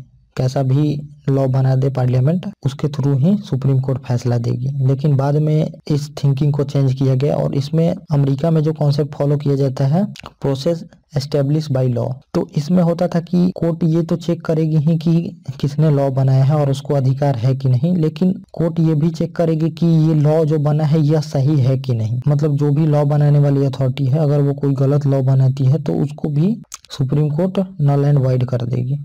तो इसमें ये देखा जाता था। तो ये व्यू हम बाद में अपने कॉन्स्टिट्यूशन में भी इम्प्लीमेंट किए और जो सुप्रीम कोर्ट है वो लॉ को भी चेक करती है क्या यह लॉ सही है कि नहीं। बस यही नहीं देखती कि लॉ किसने बनाया है और अथॉरिटी है कि नहीं उसको बनाने के लिए। अब हम देखते हैं कि 86वां संविधान संशोधन 2002 द्वारा 6 से 14 वर्ष तक के बच्चों को निःशुल्क शिक्षा उपलब्ध कराने का मौलिक अधिकार इसमें जोड़ा गया, क्योंकि बिना एजुकेशन के देश आगे नहीं बढ़ सकता। तो इसको मौलिक अधिकार ही बना दिया गया डीपीएसपी से लेके, मतलब ये डीपीएसपी में भी है, तो आप वहाँ पे भी थोड़ा देखेंगे हम इसको। अब हम आगे चलते हैं आर्टिकल 22 के बारे में। तो इसमें गिरफ्तारी से आपको प्रोटेक्शन दिया गया है कि अगर आपको पुलिस गिरफ्तार करती है तो क्या क्या उसको पाबंदियां है कि आपको ऐसे ही गिरफ्तार नहीं कर सकती। मतलब आपको कुछ राइट दिए गए हैं अगर आपको गिरफ्तार किया जाता है तो इसका भी हिस्ट्री से रिलेशन है कि जैसे जब ब्रिटिश सरकार थी तो जितने भी स्वतंत्रता सेनानी या फिर हमारे कॉन्स्टिट्यूशन मेकर जो थे उनको बिना बात के कभी भी अरेस्ट करके कहीं भी भेज दिया जाता था, कहीं भी किसी जेल में उन्हें रख दिया जाता था। अंडमान निकोबार के जेल में भेज दिया जाता था, बिना कारण बताए उन्हें गिरफ्तार कर लिया जाता था। तो इस वजह से इस आर्टिकल को जोड़ा गया इसमें हमारे मूल अधिकार। तो पहले जैसा कि हमने देख लिया, गिरफ्तारी का कारण आपको जानने का अधिकार है कि आपको पुलिस किस बात के लिए गिरफ्तार कर रही है, उसको बताना होगा कि आपका जुर्म क्या है या फिर किस शक पे आपको गिरफ्तार किया जा रहा है। तो ये पुलिस को बताना ही होगा जब भी आपको कोई गिरफ्तार करती है पुलिस तो। और दूसरी बात इसमें यह है कि विधि व्यवसाय से परामर्श आप ले सकते हैं, मतलब कि आप अपने वकील से परामर्श ले सकते हैं क्या यह सही है कि नहीं है। तो इस बारे में आपका वकील जो भी है वो बताएगा इस बारे में। और तीसरी बात इसमें है कि दंडिक अधिकारी जो मजिस्ट्रेट होता है उसके पास आपको 24 घंटे के अंदर पेश करना होगा पुलिस को। ऐसा नहीं कि आपको गिरफ्तार कर लिया और कितना भी दिन जेल में बंद की है और ना कोई सुनवाई है ना कुछ भी, तो इसकी सुनवाई 24 घंटे के अंदर करना होगा। और इसमें मैं ये बता दूं कि आने जाने का समय नहीं जोड़ा जाता है, जैसे आपको ले जाने में मजिस्ट्रेट के पास कितना टाइम लगा तो इसको हटाया जाता है उसमें से। और विदेशी व्यक्ति या निवारक कानून वाले पे ये नहीं लागू होता है, जैसे टाडा पोटा राष्ट्रीय सुरक्षा के कारण यह कानून बनाया जाता है। तो इसमें जिसको इसके तहत गिरफ्तार किया जाता है उसको ये अधिकार नहीं मिलता है। और 3 महीने से ज़्यादा नहीं रखा जा सकता इसमें भी। अगर 3 महीने से ज़्यादा रखनी है तो आपको आज्ञा लेनी पड़ेगी और आज्ञा एक समिति बनेगी, वो समिति देखेगी और आज्ञा देगी तभी आपको रखा जा सकता है 3 महीने के बाद। तो अब हम देख लेते हैं कि आर्टिकल 23 को। तो आर्टिकल 23 में है कि बेगारी प्रथा पे रोक है, मानव के व्यापार बलात् श्रम पे रोक लगाया गया है इसमें। मतलब कि इसमें है कि अगर कोई भी आपसे जबरदस्ती काम करा रहा है तो इसमें रोक लगाया गया है, आपसे कोई भी जबरन काम नहीं कराया जा सकता। तो इसको लाया गया क्योंकि ब्रिटिश बहुत इतिहास में जबरन काम करा रहे थे बच्चों महिलाओं किसी से भी अपने फायदे के लिए, तो इस वजह से इस आर्टिकल को जोड़ा गया। और इसमें 23 क्लॉज 2 है, उसमें दिया गया है कि सरकार काम करा सकती है आपसे अगर जरूरत पड़े तो, लेकिन और लोग आपसे जबरन काम नहीं करा सकते। सरकार अगर स्टेट के लिए जरूरत है तो वो काम करा सकती है, जैसे कि आपको जरूरत हो गया फिर लड़ाई हो गई तो आपको वहाँ पे भेजा जा सकता है, या फिर इमरजेंसी वगैरह में सरकार आपका यूज कर सकती है। लेकिन जो प्राइवेट मेंबर है वो आपको जबरन काम कहीं पे नहीं करा सकते, तो इसमें ये दिया गया है। तो अब हम देख लेते हैं कि आर्टिकल 24 क्या है। तो 24 में दिया है कि 14 से कम वर्ष के बच्चों को कारखानों मतलब खतरनाक काम नहीं कराया जाएगा, इसमें हैजार्डस में काम नहीं कराया जाएगा 14 वर्ष से कम के बच्चों को। मतलब जो भी काम खतरनाक होगा उसमें 14 से कम वर्ष के बच्चों को काम नहीं कराया जाएगा। तो अब देखते हैं हम आर्टिकल 25 को। 25 में लिखा गया है सभी नागरिकों को धर्म मानना, उसका प्रचार प्रसार, धर्म में लिखी बातों का आचार करना, अंतःकरण की स्वतंत्रता है। तो इसमें यह है कि अगर आपका कोई भी धर्म है तो आप उसको कैसे भी माने, कैसे भी उसका प्रचार करें, ये सब आपका मैटर है, इसमें सरकार को कोई मतलब नहीं है। आप जैसे मर्जी अपने धर्म को प्रचार प्रसार कर सकते हैं, मान सकते हैं। अगर आपको भूखे रहना है तो भूखे रहिए, मतलब आपको कोई भी काम करना है तो अपने धर्म के अनुसार कर सकते हैं, उसमें सरकार को कोई मतलब नहीं है, सरकार उसके लिए रोक नहीं लगा सकती है। कोई भी भगवान को मानते हैं उसको मानिए, अगर भगवान को नहीं मानते हैं तो ना मानिए, अगर आपको पत्थर में विश्वास है तो पत्थर की पूजा करिए, लेकिन आप अपने अनुसार अपने धर्म का प्रचार प्रसार मानना जो भी करना है कर सकते हैं इसमें। और इसमें रोक भी है, लोक स्वास्थ्य, कदाचार और स्वास्थ्य अगर इससे प्रभावित होता है पब्लिक का तो इस पर रोक लगाई जा सकती है। जैसे कि आप अगर पूजा कर रहे हैं रात में 11 बजे के बाद जगराता कर रहे हैं और बहुत जोर से साउंड में गाना वाना बजा रहे हैं तो इससे बाकी पब्लिकों को दिक्कत हो सकती है, तो इस पे रोक लगाई जा सकती है। इसमें अपने रिलीजियस को फैला भी सकते हैं आप प्रचार प्रसार करके कि हमारे रिलीजन में ये खूबियां हैं तो आपको इसको ज्वाइन करना चाहिए। वैसे आप किसी को अपने रिलीजन में ज्वाइन भी करा सकते हैं। तो इसमें एक ये भी है कि किसी और रिलीजन में कन्वर्ट होना फंडामेंटल राइट है, लेकिन आपका जबरन किसी को कन्वर्ट करना ये फंडामेंटल राइट नहीं है। अगर कोई चाहे तो वो अपने मर्जी से किसी रिलीजन में जा सकता है, ये उसका फंडामेंटल राइट, लेकिन आप जबरन नहीं करा सकते, ये आपका फंडामेंटल राइट नहीं है। अब हम देख लेते हैं आर्टिकल 26 को। तो प्रत्येक व्यक्ति अपने अपने धार्मिक संस्थानों को स्थापित करने, उसका प्रबंधन करने, ऐसे संपत्ति का प्रशासन भी कर सकता है। मतलब अपने अनुसार अपने रिलीजन को वो मैनेज कर सकता है जैसे करना चाहे। मतलब कि अगर आपका पैसा है, आपके पास ज़्यादा पैसा है तो आप अपने अनुसार अपने रिलीजन को कर सकते हैं, उसको फैला सकते हैं, कोई धार्मिक संस्थान बना सकते हैं, उसका प्रशासन आप खुद ही देख सकते हैं। इससे सरकार को मतलब नहीं है, वो मतलब जैसे आपको अपना धर्म फैलाना है फैला सकते हैं। और इस पे भी रोक है, लोक व्यवस्था का नुकसान नहीं पहुंचा सकते, सदाचार और स्वास्थ्य, तो ये सब पे रोक लगाया जा सकता है। अगर स्वास्थ्य को खतरा हो, अगर पब्लिक को कोई परेशानी हो रही है तो ये सब पे रोक लगाया जा सकता है इस पे। और इसी 2 आर्टिकल में 25 और 26 में सबरीमाला केस हुआ था कि वो लोग बोल रहे थे सबरीमाला में लॉर्ड अयप्पा के जो भी मानने वाले थे कि ये हमारा अपना रिलीजियस मामला है और ये हमारी मंदिर है तो हम जाने कि कैसे हमें रिलीजियन प्रैक्टिस करना है। तो अब आगे देख लेते हैं हम कि पंथ निरपेक्ष शब्द 42वां संविधान संशोधन 1976 में आया। राज्य का अपना कोई धर्म नहीं। पंथ निरपेक्ष का मतलब होता है स्वेच्छा से धर्म स्वीकार कर सकते हैं, लेकिन बल, कपट और लोभ से नहीं करा सकते किसी को धर्म। अगर उसे मर्जी है तो वो कर सकता है, लेकिन आप लालच देके, पैसा, बल, लोभ वोभ देके करना फिर ये कानूनी अपराध है। इसी के तहत आप देख रहे होंगे आजकल हर एक विधानसभा अपने अपने स्टेट में कानून पास कर रही है लेके इसी को लेके कि अब लोभ या फिर कपट या बल से किसी को अपना धर्म स्वीकार नहीं करा सकते।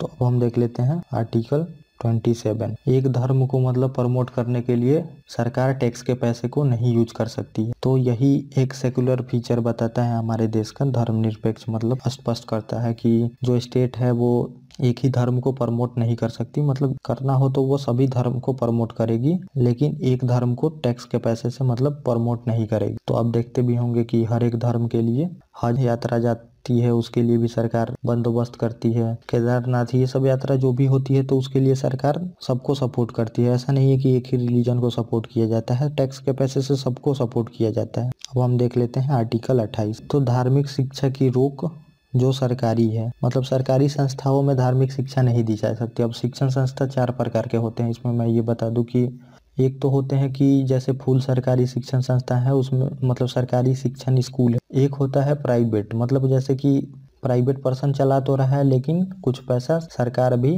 दे रही है उसको, मतलब कि मदद कर रही है। तो उसमें भी रिलीजियस इंस्ट्रक्शन नहीं दिया जा सकता है कि ये चीज़ करो, रामायण पढ़ना ही है आपको, महाभारत पढ़ना ही है, कुरान पढ़ना ही है, तो ये सब नहीं कर सकती इसमें भी। और तीसरा है कि मतलब सरकार से तो कुछ भी नहीं ले रही, शिक्षण संस्था जो चला रही है, लेकिन सर्टिफिकेट सरकार के द्वारा ही दिया जा रहा है। तो इसमें भी मतलब फोर्सफुल नहीं दे सकती है कि आपको मन है तो लीजिए, नहीं मन है तो आप वहाँ से हट सकते हैं। जैसे जब इंस्ट्रक्शन ये दिया जा रहा है रिलीजियस इंस्ट्रक्शन, तो आप वहाँ से हट सकते हैं, फोर्सफुल नहीं दी जा सकती। और चौथा होता है कि उसमें स्टेट से कोई मतलब नहीं रहता है, वो ही खोल के अपना चला रही है और उसको सरकार से कोई मतलब नहीं है, अपना शिक्षण संस्था खोली है तो उसमें दे सकती है। उसमें आपको पढ़ना है तो पढ़िए, नहीं पढ़ना है तो मत पढ़िए, उसमें उसकी मर्जी है। वो रामायण पढ़े तो रामायण पढ़ा सकती है, कुरान पढ़ाना चाहे तो कुरान पढ़ा सकती है, जो भी पढ़ाना चाहे वो पढ़ा सकती है शिक्षण संस्थान। और आर्टिकल 29 और 30 है कल्चरल एंड एजुकेशनल राइट है। इसमें मतलब शिक्षा और संस्कृति का अधिकार इसमें दिया है अल्पसंख्यकों को, माइनॉरिटी जो है। तो आर्टिकल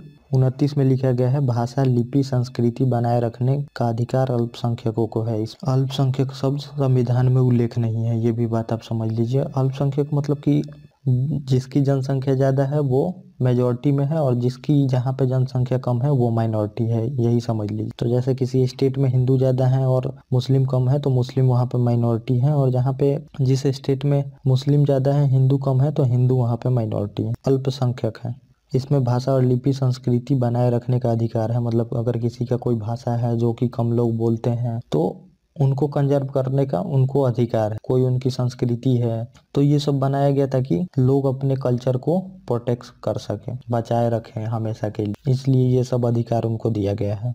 जैसे कि कोई फेस्टिवल है अगर किसी रिलीजियस से इम्पोर्टेंट तो उसका अधिकार है यह मनाना। जैसे छठ पूजा है तो ये एफआर है उनका कि वो मतलब फंडामेंटल राइट है कि वो भारत में कहीं भी अपना छठ पूजा मना सकते हैं, उनको कोई रोक नहीं सकता है। अब इसमें हम आगे देख लेते हैं आर्टिकल 30। तो इसमें दिया गया है कि सभी अल्पसंख्यकों को अपनी शिक्षण संस्था की स्थापना करने बल्कि प्रबंधन करने की भी अधिकार है। तो कोई भी शिक्षण संस्था अपना बना सकता है, जैसे एजुकेशनल स्कूल वगैरह, और उसको अपने अनुसार चला सकता है, उसमें कोई रोक नहीं। उसकी मर्जी है, वो उसमें जो पढ़ाना चाहे पढ़ा सकता है, जो सिखाना चाहे वो सिखा जा सकता है। तो इसमें ये दिया गया है कि अपना कल्चर प्रोटेक्ट करने के लिए अपना स्कूल खोले, उसमें ही अपने उसी कल्चर के बारे में पढ़ाना लिखाना जो भी है वो करे, और जिसको चाहे एडमिशन दे ना दे ये उसकी मर्जी। अब हम देख लेते हैं यहाँ पे संवैधानिक उपचारों का अधिकार, जो आर्टिकल 22 है, राइट टू कॉन्स्टिट्यूएंट रेमेडीज, और इसे अधिकारों का उपचार के लिए यूज किया जाए, और डॉक्टर अंबेडकर ने इसे संविधान की आत्मा कहा है। तो सबसे ज्यादा इंपॉर्टेंट आर्टिकल फंडामेंटल राइट में यही है, क्योंकि आप इतने सारे अधिकार दे दिए और प्रोटेक्शन का कोई बात नहीं की उसकी, तो ये सब बेकार है। तो सबसे इम्पोर्टेंट आर्टिकल यही माना जाता है, क्योंकि जितने भी फंडामेंटल राइट है इसी से प्रोटेक्शन होंगे। अब आपने इतने अधिकार दे दिए हैं, समानता का अधिकार, संस्कृति का अधिकार, बोलने का अधिकार, घूमने का अधिकार, और इन सब को लागू करने के लिए कोई टूल ही नहीं दिया है तो फिर ये किसी काम का नहीं है। तो सबसे ज्यादा इंपॉर्टेंट आर्टिकल यही माना जाता है। इसी के तहत हम सुप्रीम कोर्ट या हाई कोर्ट में जाके अपने मौलिक अधिकार के हनन पे कार्रवाई कर सकते हैं। मतलब सुप्रीम कोर्ट आदेश जारी करती है, इसमें रीट है, 5 तरह के आदेश देती है। तो इसी से हमारा जो भी फंडामेंटल राइट अगर वायलेट होता है तो हम इसके थ्रू उसे रीस्टोर कराते हैं। तो आगे हम देख लेते हैं। अब इसमें जो 32(2) आर्टिकल है उसमें दिया है कि रीट जारी करने की शक्ति अगर संसद चाहे तो किसी और को दे सकती है इसमें, और संसद विधि द्वारा किसी भी और को शक्ति दे सकती है रीट जारी करने की। तो मान लीजिए कि जैसे सुप्रीम कोर्ट और हाई कोर्ट को छोड़ के भी अगर संसद चाहे तो कोई और अदालत बना सकती है और उसको यह अधिकार दे सकती है कि आप भी रीट जारी कर सकते हैं। हम तो सुप्रीम कोर्ट और हाई कोर्ट के अलावा हम वहाँ पे भी जा सकते हैं, और यह आधारभूत ढांचा है, बेसिक स्ट्रक्चर है ये संविधान का। तो हम बेसिक स्ट्रक्चर के बारे में पहले बात कर चुके हैं, तो उस वीडियो को आप देख सकते हैं जाके उसमें। अब रीट है जो वो अभिलेख है, मतलब कोई ऑर्डर है जो सुप्रीम कोर्ट और हाई कोर्ट पास करती है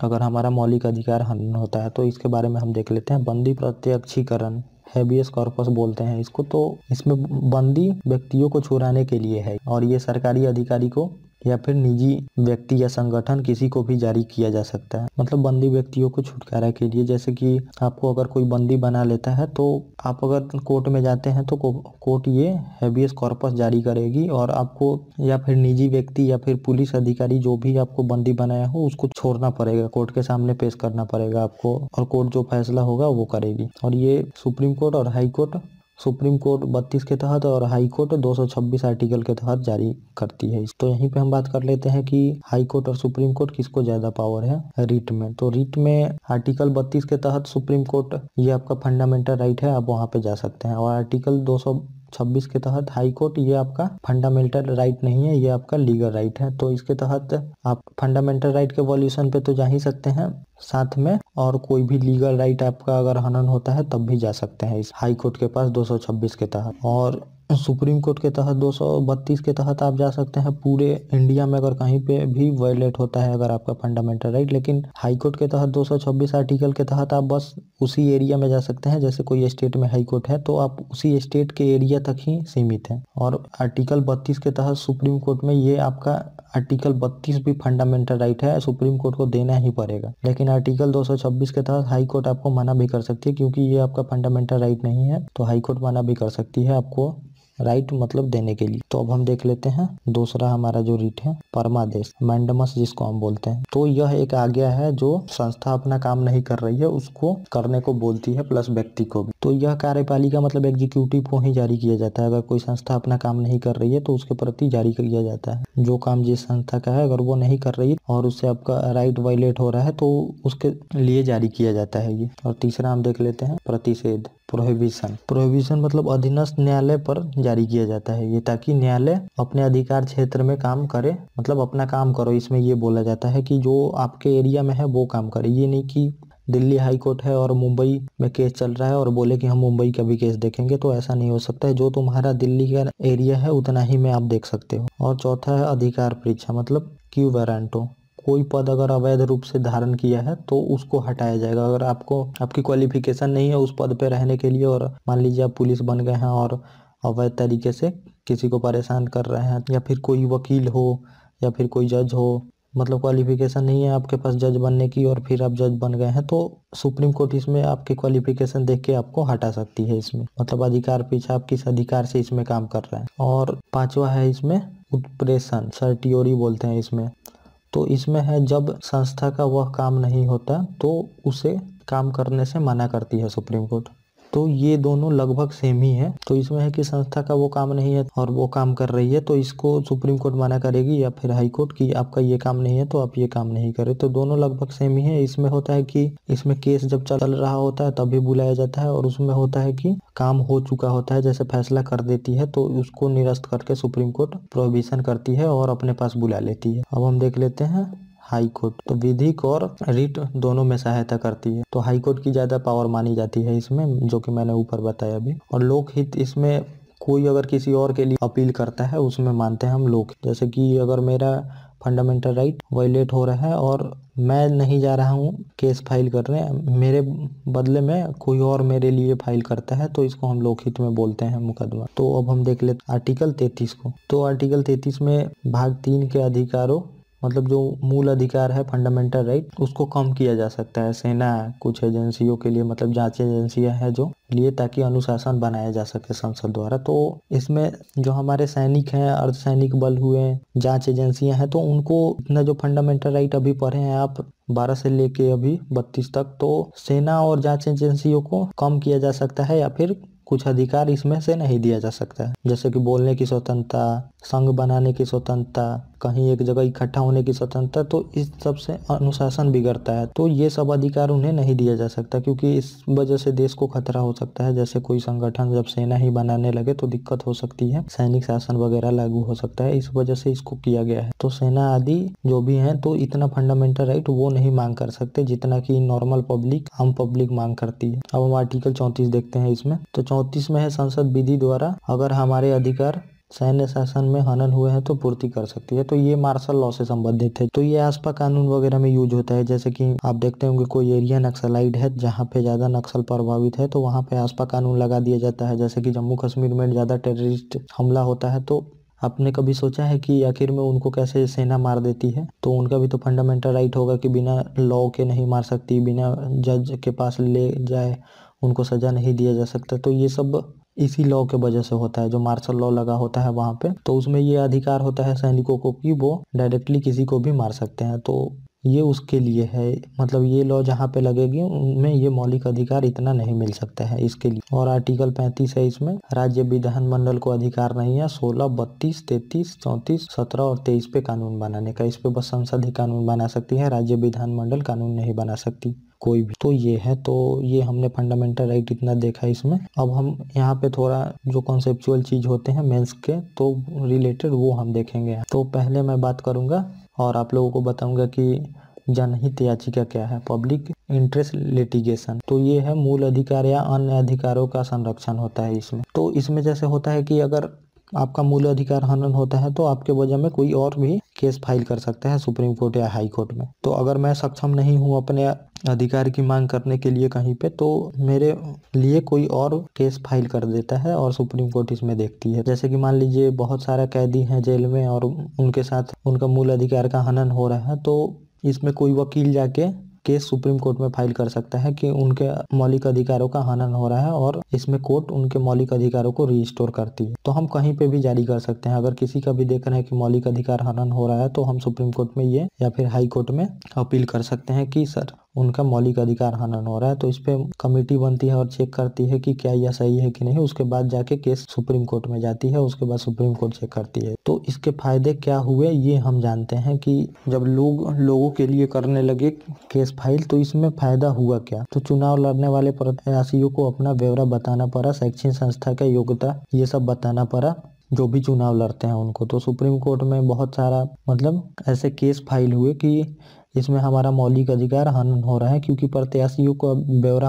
हमें पता होना चाहिए कि उनकी शैक्षिक योग्यता क्या है, उनके पास कितना प्रॉपर्टी है। तो ये सब के लिए काफी केस फाइल हुआ, क्योंकि इससे बोला गया कि हमारा मौलिक अधिकार हनन हो रहा है, क्योंकि हमें पता ही नहीं है कि हमारे जो प्रत्याशी हैं वो कैसे हैं, उनकी क्या योग्यता है, तो हम कैसे अच्छे लोगों का चुनाव कर पाएंगे। तो इसमें गाइडलाइन भी जारी हुआ कि ये सब ब्यौरा वगैरह शिक्षण मतलब जो भी चुनाव लड़ रहे हैं उनको ये सब ब्यौरा देना, या फिर ब्यौरा कोई भी पूछ सकता है उनसे। और दूसरी बात, लोकतंत्र को बढ़ावा मिला, क्योंकि लोकतंत्र में जनता की ज्यादा सुनी जाती है। तो अब कोई और किसी के लिए केस फाइल कर रहा है तो लोगों की ज्यादा सुनी जा रही है। अगर कोई सक्षम नहीं है करने में तो उसका भी अधिकार का हनन नहीं हो रहा है, योग्य नहीं है वो कि वो खुद से फाइल कर सके, तो लोग उसके द्वारा फाइल कर रहे हैं तो उसको ज्यादा न्याय मिल रहा है। और तीसरी बात है यहाँ पे कि कार्यपालिका की उत्तरदायी बढ़ी। तो अब सुप्रीम कोर्ट हर एक मामले में हस्तक्षेप कर रही है, जिस वजह से कार्यपालिका को अपना काम करने के लिए बाध्य करती है कि आप ऐसे करो वैसे करो। तो इसमें कार्यपालिका को ज्यादा उत्तरदायी बनाया जा रहा है, क्योंकि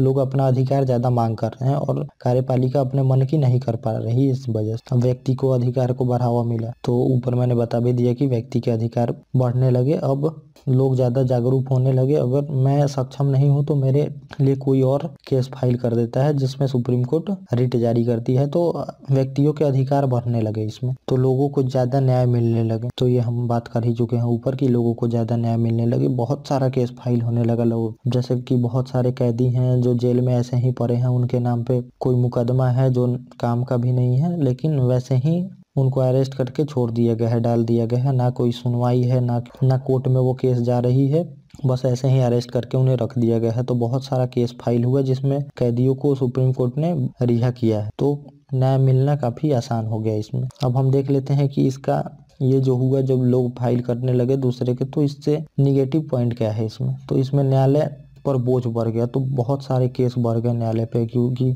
कोई भी किसी के राइट के लिए केस फाइल कर देता था तो न्यायालय पे बहुत बोझ आ गया। सुप्रीम कोर्ट और हाई कोर्ट में आज आप देख भी रहे होंगे 2.5-3 करोड़ मामले लंबित हैं। तो ये सब इनके वजह से भी आया है इसमें केस। बहुत सारे केस हुए। बहुत लोगों ने दूसरे के प्रति मतलब दूसरों के अधिकार के लिए केस किया। इसमें बहुत सारे लोगों ने ऐसे भी कर दिया, अगर किसी से दुश्मनी है तो उसके प्रति कर दिया गया कि ये ऐसे कर रहे हैं जो कि इनका अधिकार नहीं है, जबकि वो बंदा सही भी था तो उसके नाम पे केस फाइल कर दिया गया यहाँ पे। और ये देख लेते हैं, एग्जीक्यूटिव लेजिस्लेचर और जुडिशरी के बीच विवाद बढ़ा और अंतर धुंधला हुआ। तो न्यायालय ज्यादा हस्तक्षेप करने लगी कार्यपालिका और विधायिका के कामों में। जो कार्यपालिका का काम है उसमें भी न्यायपालिका हस्तक्षेप करने लगी। अब कार्यपालिका का काम है कि लोगों को राशन देना, लोगों को अच्छा घर देना, अगर कोई गरीब है तो राशन वगैरह, ये सब कार्यपालिका का काम है। तो इसमें न्यायपालिका अधिकार जारी करने लगी कि आप दे क्यों नहीं रहे हैं, टाइम पे क्यों नहीं दे रहे हैं। तो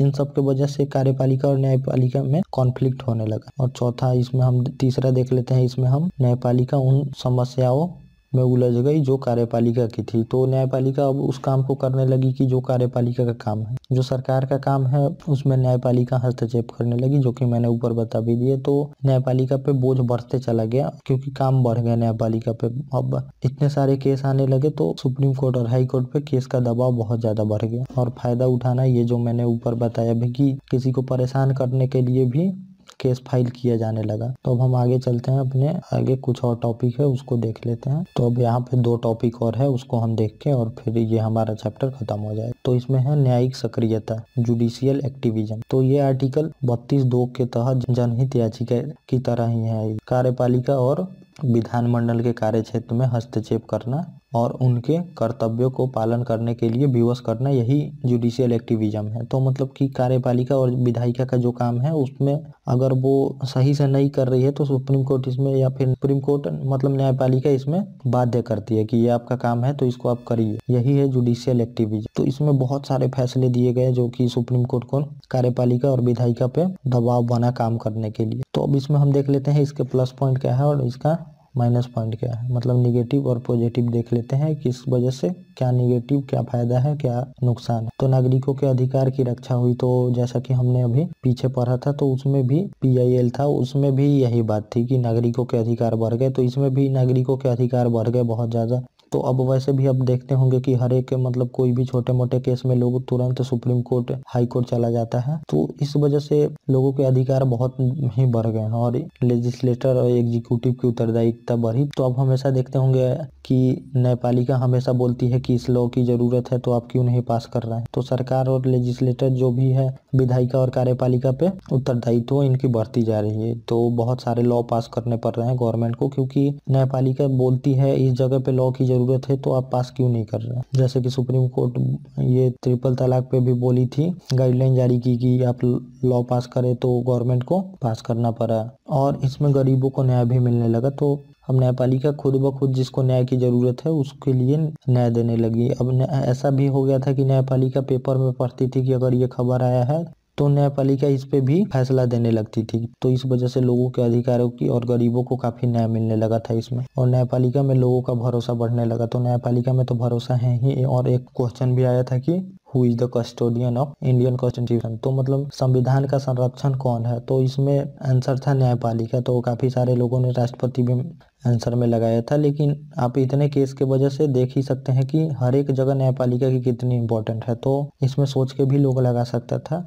तो हर एक क्वेश्चन का आंसर आपको यहाँ पे नहीं बताया जा सकता, कुछ डिस्कशन होते हैं तो उससे आप आंसर निकाल सकते हैं। और यहाँ पे अगला पॉइंट है कि लोकतंत्र में जरूरी है। तो लोकतंत्र में पब्लिक का शासन होता है, तो इसमें सरकार पे के पावर पे लिमिट लगाया जाता है। अब लिमिट कौन लगाता है? न्यायपालिका। तो इसमें लोकतंत्र में ये जरूरी है, मतलब जुडिशरी सक्रिय रहे, तो इस वजह से भी ये जरूरी है। अब इसमें हम निगेटिव पॉइंट देख लेते हैं कि एग्जीक्यूटिव और जुडिशरी के बीच तो मतलब ये सेपरेशन ऑफ पावर का हनन है, क्योंकि दोनों के अधिकार बटे हुए हैं, दोनों अपने अपने कार्य क्षेत्र में काम करती हैं। लेकिन इसमें ये हुआ कि न्यायपालिका कार्यपालिका के कामों में हस्तक्षेप करने लगी और इससे हुआ कि कार्य बढ़ गया। बहुत सारे कोर्ट में केस लंबित हैं और उनका अभी निपटारा नहीं हो पा रहा था, लेकिन कोर्ट वो केस को लेने लगी जिसकी जरूरत नहीं थी, उनको देखने लगी। जो लंबित है उनको वैसे ही छोड़ दिया गया। तो कोर्ट में केस बहुत बढ़ गए और कार्य भी बहुत बढ़ गए जुडिशरी की। और एग्जीक्यूटिव का और भी काम नहीं कर रहा, क्योंकि जो भी काम अब मान लीजिए कि कार्यपालिका या सरकार करती है तो उसमें बार बार न्यायपालिका हस्तक्षेप करती है। तो कार्यपालिका सोच रही है कि अब ये काम ही क्यों करना, जब बार बार इसमें टांग अड़ाया जा रहा है, तो क्यों ना हम उसी काम को करें जिसमें टांग ना अड़ाया जाए। तो कार्यपालिका भी डरने लगी किसी भी काम करने से, क्योंकि बार बार सुप्रीम कोर्ट द्वारा सवाल उठाया जा रहा है। और अब हम देख लेते हैं एक और टॉपिक है इसमें, नैसर्गिक न्याय का सिद्धांत, डॉक्ट्रिन ऑफ नेचुरल जस्टिस। तो ये टॉपिक जानना हमारे लिए काफी जरूरी है। तो ये है क्या, ये हम पहले देख लेते हैं। सही न्याय सुनिश्चित करने का संकल्प है। तो इसमें हम देख सकते हैं कि अगर किसी को न्याय अगर कोई दे रहा है, अगर इस सिद्धांत को फॉलो नहीं कर रहा, तो आप उससे यह अंदाजा लगा सकते हैं कि उसको न्याय सही से नहीं मिल सकता। और यह मेनका गांधी बनाम भारत संघ 1978 में सिद्धांत को दिया गया था, क्षेत्र का विस्तार की। तो मेनका गांधी केस था, वो पासपोर्ट के लेके कुछ हुआ था। तो उसमें न्यायपालिका ने यह सिद्धांत दिया कि अगर कोई भी संस्था इस सिद्धांत को फॉलो करके किसी केस या फिर किसी फैसले को करती है तो यह सही माना जाता है। तो इसमें सिद्धांत क्या है ये हम देख लेते हैं। इसमें 3 सिद्धांत है। कोई भी व्यक्ति अपने ही मामले में न्यायाधीश या निर्णायक नहीं रहेगा। तो अगर मान लीजिए कि कोई क्राइम होता है और वो क्राइम आप ही करते हैं और फैसला भी आप ही करते हैं, तो इसमें आप अपने तरफ फैसला कर सकते हैं। इसीलिए इसमें बोला गया कि कोई भी व्यक्ति अपने मामले का अपना ही न्यायाधीश नहीं हो सकता। तो इसमें ये बात। और दूसरी बात इसमें की गई कि दूसरे पक्ष का दलील बिना सुने निर्णय नहीं दे सकते। तो आप पहले आगे वाले को अपना सफाई देने का मौका दीजिए कि आखिर में वो क्यों किया है और क्या सिचुएशन थी कि उसको यह काम करना पड़ा। तो ये आपको उसको बताने का मौका देना पड़ेगा। और तीसरी बात इसमें बताई गई कि सजा देने का आपका इरादा ना हो, कि आप पहले से ही मन बना चुके हो कि उसको सजा देना ही देना है। तो ये 3 चीजें होनी चाहिए। अगर आप सही मायने में अगर आप किसी को जस्टिस देना चाहते हैं तो ये 3 चीजें फॉलो करनी ही होगी, तभी जाके माना जाता है कि सही जस्टिस किसी को मिल सकता है। इतना चीज हमने आज फंडामेंटल राइट में बात किया और मैंने काफी फैक्ट और कॉन्सेप्ट को लेके चला है, तो आपको कोई सोचने की बात नहीं है। और मैंने अपने अनुसार हर एक चीजों को कवर करने की कोशिश की है, जो कि मैंने किया भी है। तो कुछ चीजें छूटी होंगी, मुझे पता है, उसकी आप टेंशन ना लें। एग्जाम के लिए ये जो भी रेलेवेंट था मैंने कवर कर लिया है इसमें।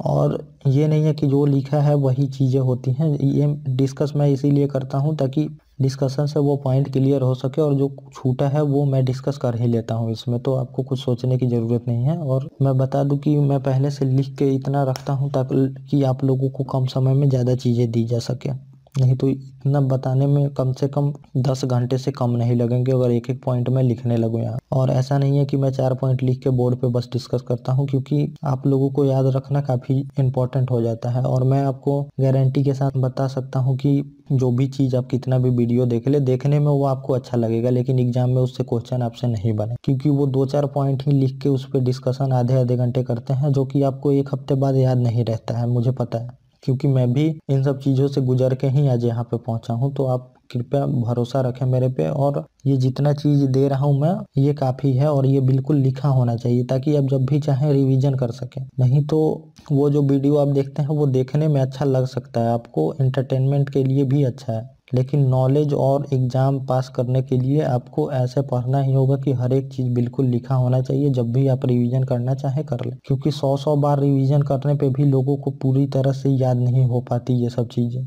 और आप एक बार वीडियो देख के कैसे याद कर सकते हैं, उसमें कुछ लिखा ही नहीं होता है, बस 2 पॉइंट लिख दिए, उस पर डिस्कशन हो रहा है आधे घंटे 1 घंटे। तो आप समझने की कोशिश कीजिए, और ये बिल्कुल नोट्स को या फिर आप लिख लीजिए, नहीं तो मैं तो आपको प्रोवाइड कर ही दूंगा। तो आप लोग समझें और वैसे ही पढ़ाई करें जैसे मैं बता रहा हूँ। बिल्कुल आपसे सारे क्वेश्चन सॉल्व होंगे, बस इसको आप रिवीजन करिए n नंबर ऑफ टाइम, जितना बार हो सके इसको पढ़ते जाइए। ओके गाइज, थैंक यू, यही बताना था आप लोगों को, आप समझ